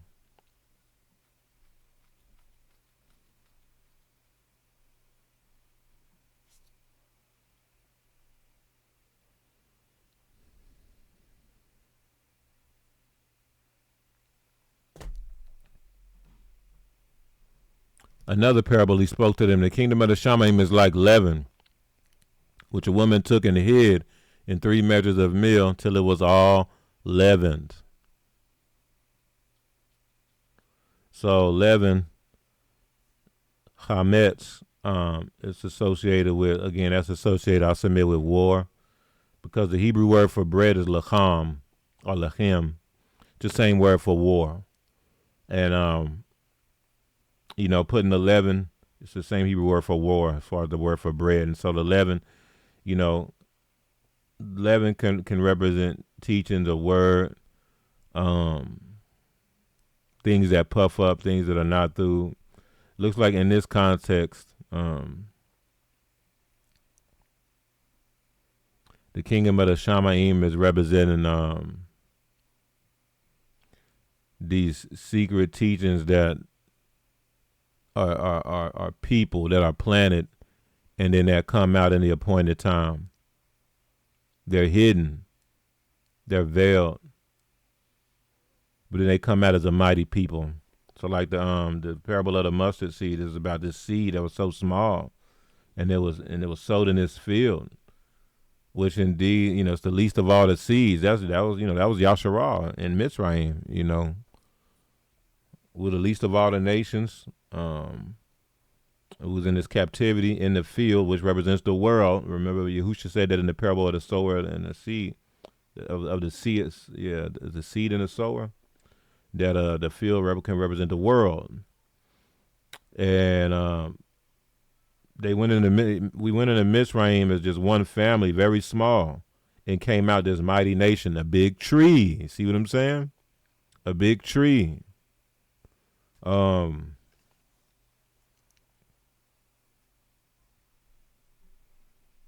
so that seems like that may be similar to the parable surrounding the leaven in this context. Because it says the kingdom of the Shamaim is like leaven, which a woman took and hid in 3 measures of meal till it was all leavened. So, that makes sense to me. It's like before you know it, man, it's all leavened. It's all filled with this leaven. It's spread before you know it.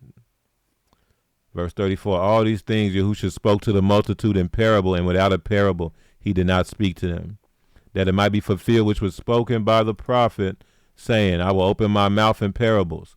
I will utter things kept secret from the foundation of the world. The parable of the tares explained. So let's see here.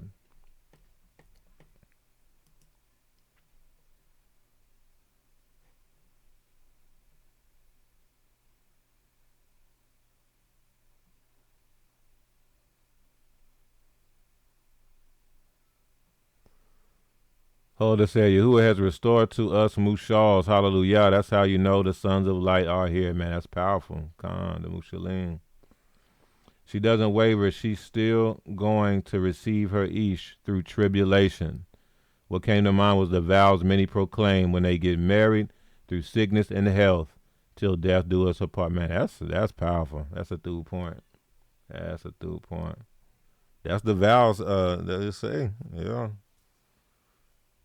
Yeah.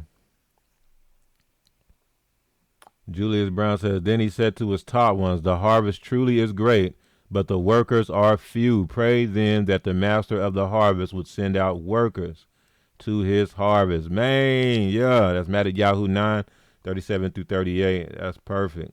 That's the address. And then all I said 11, Hametz. Yep, it's a wall of water to snare, dividing the waters for a stronghold. Man, Khan. Yeah, so Hametz is about war, because it goes into a wall of water, like the water is being severed, because it's Het Mem Sadi. It's like separating the waters as a snare, or as a trap, or as a stronghold. So that's why the example of Mitzrayim is always a Thub example, because Yahuwah had Moshe to separate the waters from the waters, and they were able to go through, but it was a snare for the heathen. That was war. Yahuwah used that to destroy his enemies. That was war. Mitzrayim was they had all their chariots and horses and swords that was coming against Yasharah. Yahuwah made a wall of water on the right and the left side, so that Yasharah could go through, and then he destroyed the Mitzrayites in the midst of that when they tried to go through. Hametz, Het Mem Sadi, or Sad. So yeah, through point. Praise Yahusha. So then Yahusha, verse 36, then Yahusha sent the multitude away and went into the house. And his disciples came to him, saying, explain to us the parable of the tares of the field. He answered and said to them, I wonder why they didn't ask for him to explain the other ones. It might have been because the other ones, they already knew what the meaning of those were. The terrors of the field might have been the one. They were like, man, we don't know. What does this one mean, though? He answered and said to them, he who sows the thube seed is the Son of Man. Man. The field is the world. The thube seeds are the sons of the kingdom. So in this case, the seeds are not just the teachings, like in the other parable, but the seeds represent the sons. Because we know that Hebraically, that the seed also can represent sons. The Nun, we know that. The Hebrew letter Nun, the pictograph Hebrew letter Nun literally looks like the picture of like a little seed. And we know that it means continuation. We know that it can mean, it's related to sons and things like that. So that makes sense. So he says, the field is the world. The thube seeds are the sons of the kingdom, but the tares are the sons of the wicked one. The enemy who sowed them is the devil. The harvest is the end of the age, and the reapers are the angels. But listen, that's a tricky one. The reapers, it says, are the angels. The reapers are the Malachim. The angels, we read that in English and think it has to be a celestial being with wings. But angels, it means messengers. These are the sons of light. These are the like the disciples. Yahusha's leaders, his heads. That's what that's about. The reapers are the Malachim. Therefore, as the tares are gathered and burned in the fire, so it will be at the end of this age. The Son of Man will send out his Malachim, and they will gather out of his kingdom all things that offend and those who practice lawlessness, and will cast them into the furnace of fire. There will be wailing and gnashing of teeth. Then the righteous will shine forth as the sun in the kingdom of their Father. He who has ears to hear, let him hear. So, another way to look at this is that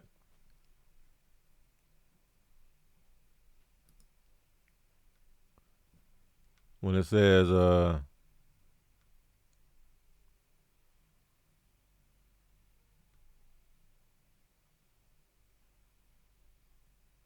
he who sows the thube seed is the Son of Man. The field is the world. The thube seeds are the sons of the kingdom. So the sons of the kingdom, I'll submit there's a distinction between the sons of the kingdom and the sons of light.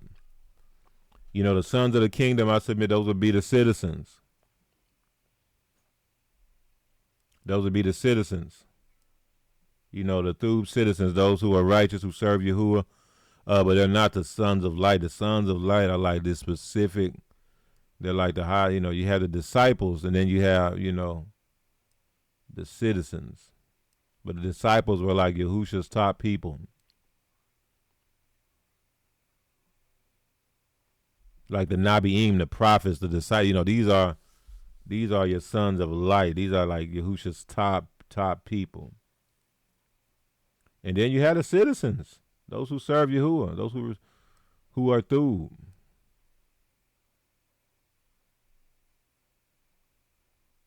So the thube seeds are the sons of the kingdom, but the tares are the sons of the wicked one. The enemy who sowed them is the devil. The harvest is the end of the age. And the reapers are the Malachim, the angels. Therefore, as the tares are gathered and burned in the fire, so it will be at the end of this age. Remember, that goes into the laborers, like Julius had quoted that address in Matthew 9. I'll read it again. He's reading it he had it quoted in the scriptures version, but it says it's worded a little differently. But it says, then he said to his taught ones, he's talking about the apostles. Then he said to his taught ones, the harvest truly is great, but the workers are few. Why is Yahushua saying that to the apostles, to the disciples? Because they are the laborers. They are the Malachim, the angels who gather.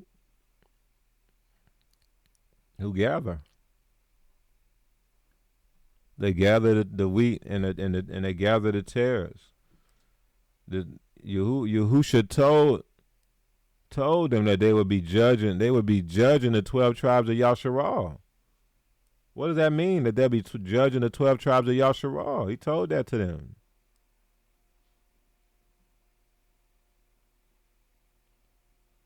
That means that they'll be rolling out judgment on the tares. There's another scriptures that talk about how people will be judging Malachim, judging angels.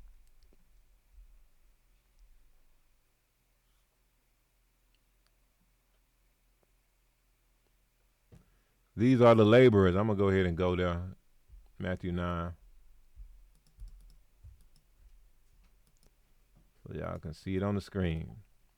Matthew 9, 37 through 38. I want to drive this home so y'all know I'm not just saying stuff. Then he said to his disciples, right here, his disciples. So these weren't celestial beings that were that were flying with wings and had maybe the sun shining behind their head, and you hear, ah. These are sons of light. They appear to be regular men, regular people, but they're actually angels. They're Malachim. That's who the sons of light are. The sons of light are Malachim. They're angels. They're messengers of Yahuwah. All the Nabi'im were Malachim. All the Nabi'im were angels. All the disciples were angels. These are the sons of light. That's what the volume of the book written about.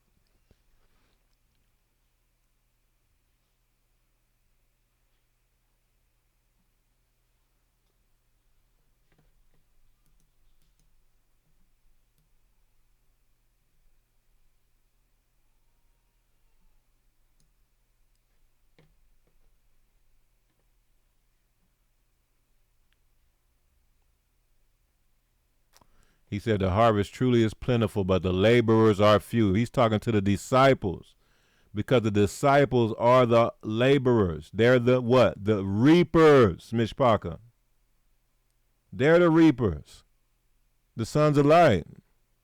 They're the angels who come to reap the wheat and the tares.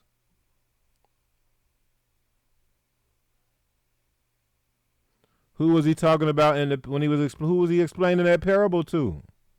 About the wheat and the tares.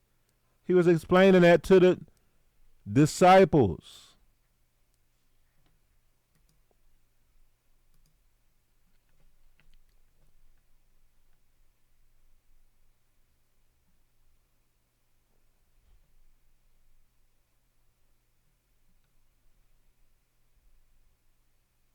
Hopefully y'all getting this.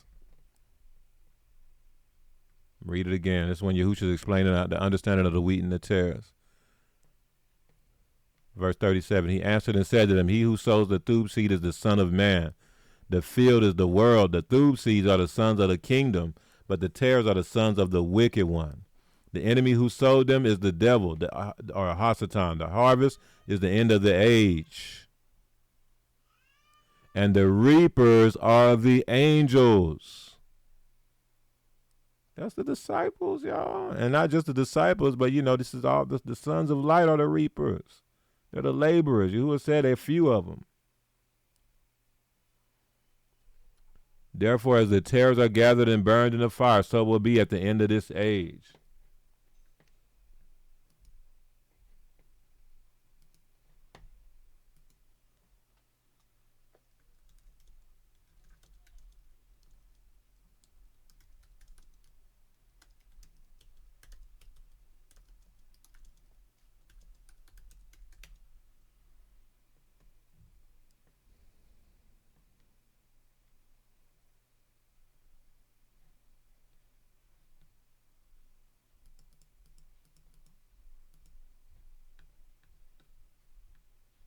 We got to know who these apostles really are.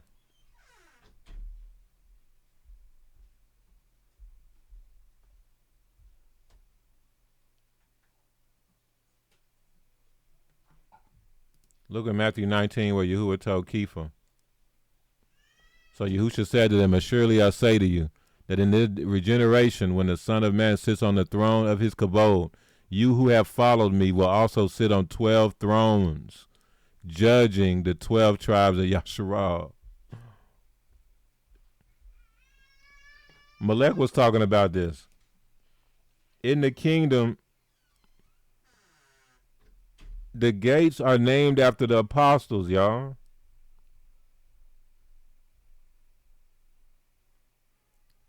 Like, we got to know who they really are.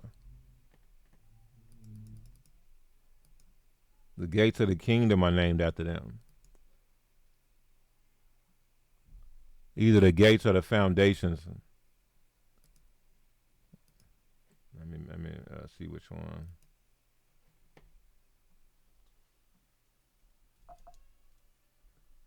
In Revelation like 21 or 22.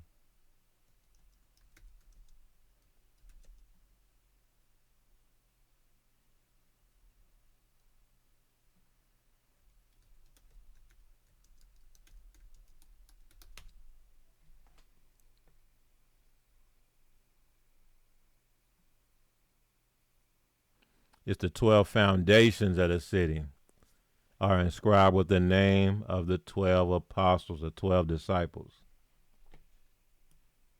So the 12 foundations, so that means that the kingdom is built off of the foundation of the Shalakim, the disciples.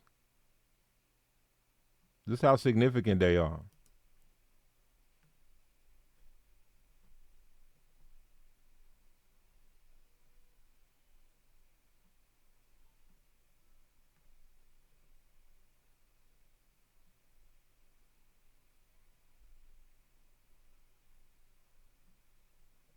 All right.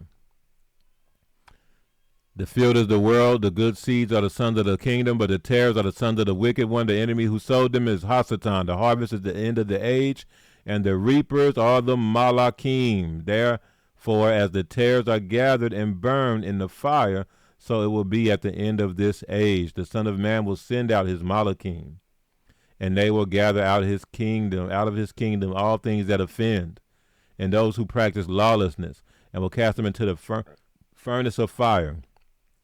There will be wailing and gnashing of teeth. Then the righteous will shine forth as the sun in the kingdom of their Father. He who has ears to hear, let him hear. All right. Again, the kingdom of the Shamaim is like treasure hidden in a field, which a man found and hid. And for joy over it, he goes and sells all that he has and buys that field. Man, so let's look at this one. This is giving you an idea how you're supposed to be surrounded in the kingdom. It's like a treasure hidden in a field, which a man found and hid. And for joy over it, he goes and sells all that he has and buys that field. I submit this goes into that when it comes to the kingdom, it costs everything.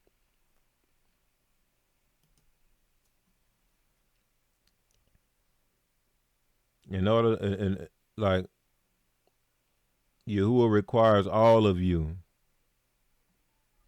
to be a part of his kingdom. You have to give up everything for Yahuwah.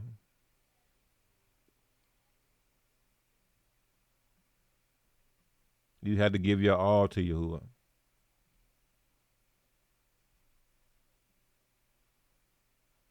In order to truly, truly serve him. That's the concept of the whole burnt offering of the Olah.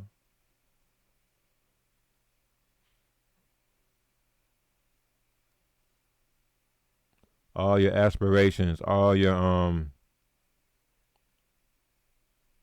goals, all your dreams, all given to you. Give Yahuwah all your possessions.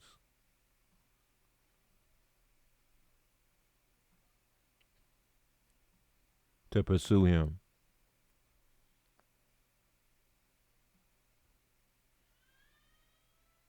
Goals, dreams, aspirations, mindset, perspectives, paradigm. Give it all to Yahuwah.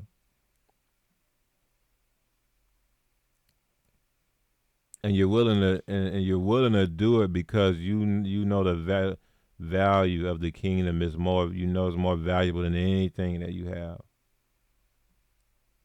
So you'll give up everything for it if you have to.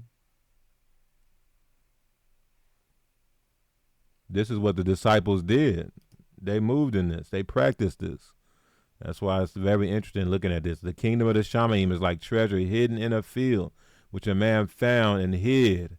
And for joy over it, he goes and sells all that he has and buys that field. Y'all, man.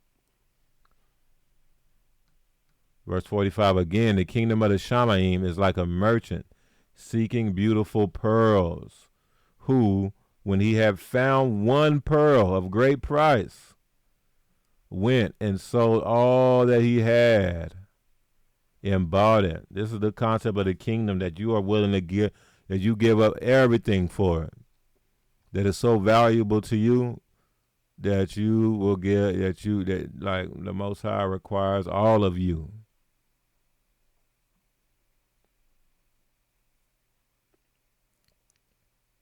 All of you, all your possessions, even your children, he requires it of you. And you're willing to give it all to him because you know the value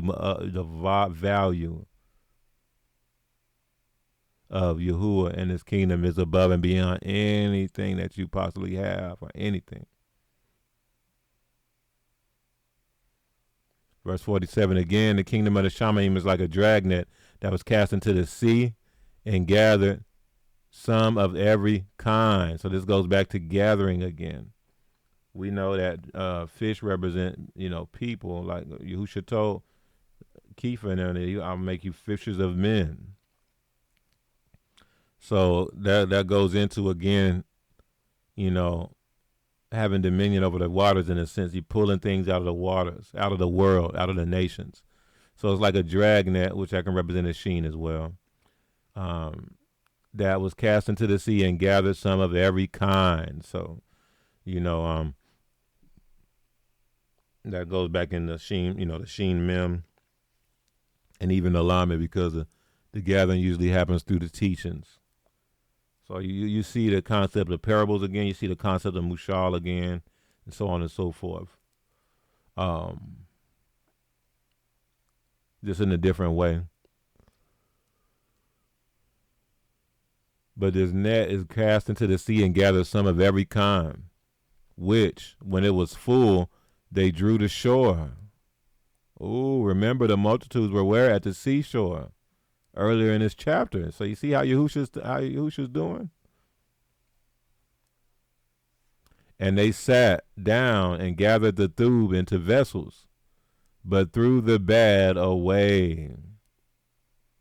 So it will be at the end of the age. The Malachim will come forth, separate the wicked from among the just, and cast them into the furnace of fire. There will be wailing and gnashing of teeth. Now, the casting into the furnace of fire is just about them being, basically, I submit, is there's multiple layers, but one aspect of it is that they're kicked out and back into the world. Because remember, the world, the nations represent Sheol, or hell.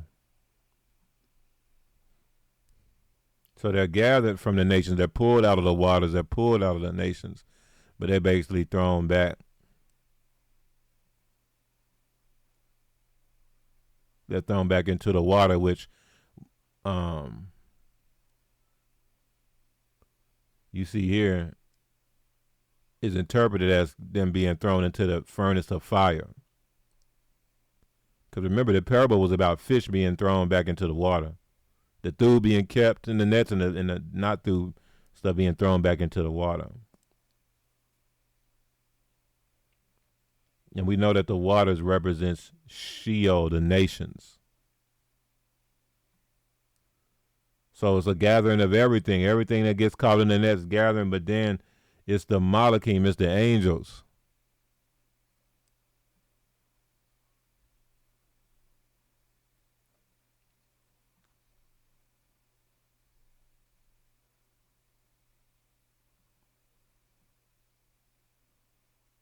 who has a job of being the reapers, the laborers, the gatherers.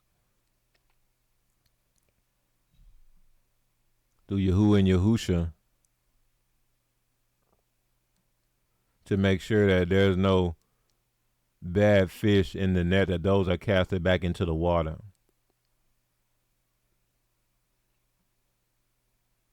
When you see stuff like that happening, know that we're at the end of the age. When you see this stuff coming to pass, know that we're at the end of the age.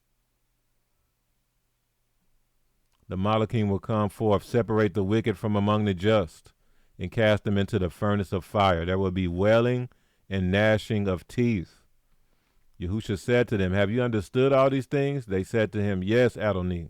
Then he said to them, therefore every scribe instructed concerning the kingdom of the Shamayim is like a householder who brings out of his treasure things new and old. And the householder is like the master, a house owner, the lead, the master.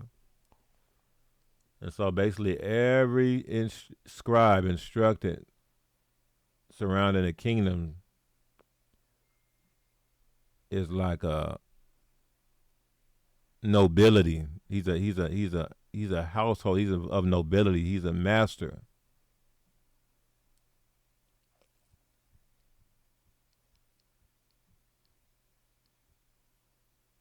Who brings out his treasure, things new and old. Verse 53, now it came to pass when Yahusha had finished these parables that he departed from there. So then he left. When he had come to his own country, he taught them. So now he's bringing out words, seeds. He's teaching them in Nazareth. Taught them in their synagogue so that they were astonished and said, where did this man get this wisdom and these mighty works? Is this not the carpenter's son? Is not his mother called Mary, and his brothers, James, Joseph, Simon, and Judas? And his sisters, are they not all with us? Where then did this man get all these things? So they were offended at him. But Yahusha said to them, a prophet is not without honor except in his own country and in his own house. Now he did not do many mighty works there because of their unbelief. Man. So he went to his hometown, and man, they were offended by him because of that commonality there. Like, man, isn't this Miriam and them, ain't that Mary's son? It's like, man. So right at the end of this chapter, we see that he's bringing out some words and they're not receiving the words.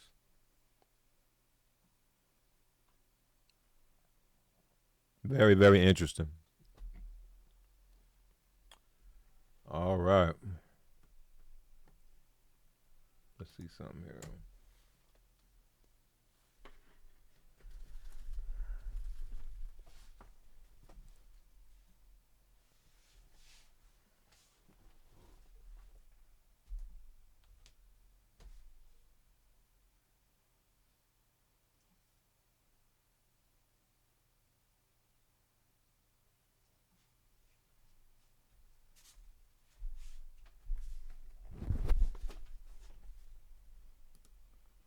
All right, we're going to go here and close. If anybody has anything, they can bring it out. I'll give it about 10 seconds if anybody has any questions, thoughts on anything like that. The door is open. The flow is open.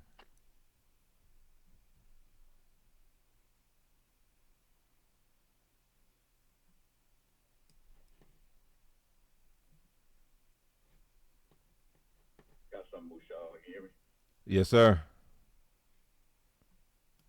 Yes, I'd like to clear back on something you said earlier about can't coerce anybody to coming into this walk. I remember when I was first,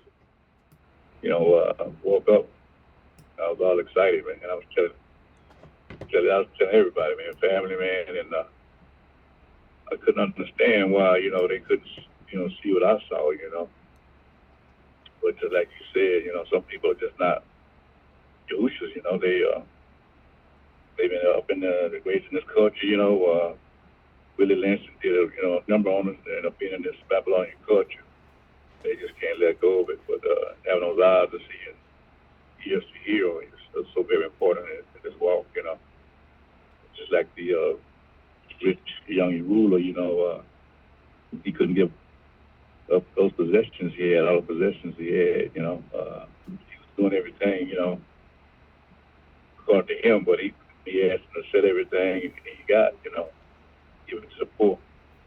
And he walked away. He couldn't let go of those possessions. So that's a lot of what's going on with us today. We don't want to let go of those worldly possessions or whatever we got going on in the world. You know, we can't let it go because, you know, we're not putting that value on your words, you know, what he's saying, you know, that, you know, he's not going to try to, you know, bash us upside the head with it. He's just going to put the word out there.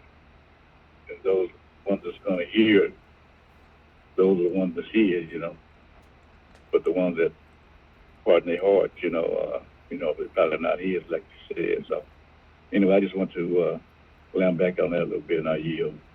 Hallelujah. You shall come. Man, nah, that's some wisdom right there. Nah, Yahusha Ka, that was through. Told out to Yahu and Yahusha. Man, bringing it out. Anything else?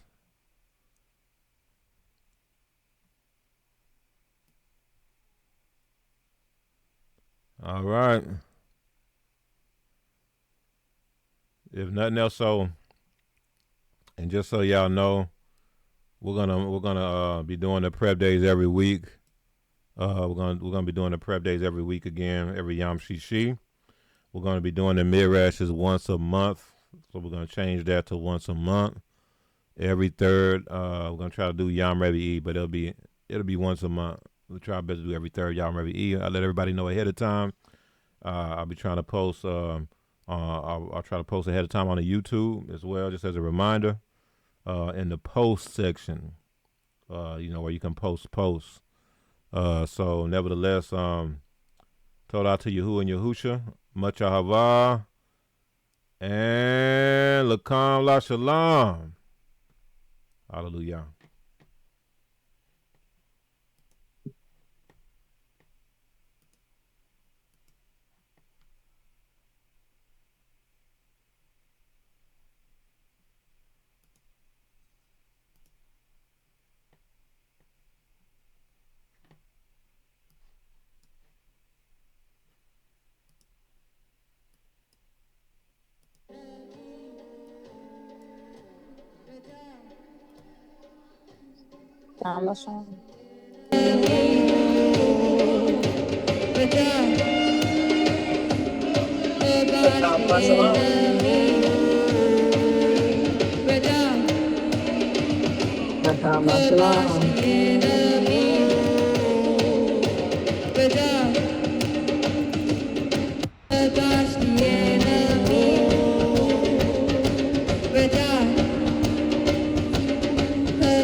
Kabash the enemy. Kabash the enemy. Kabash the enemy. Kabash the enemy.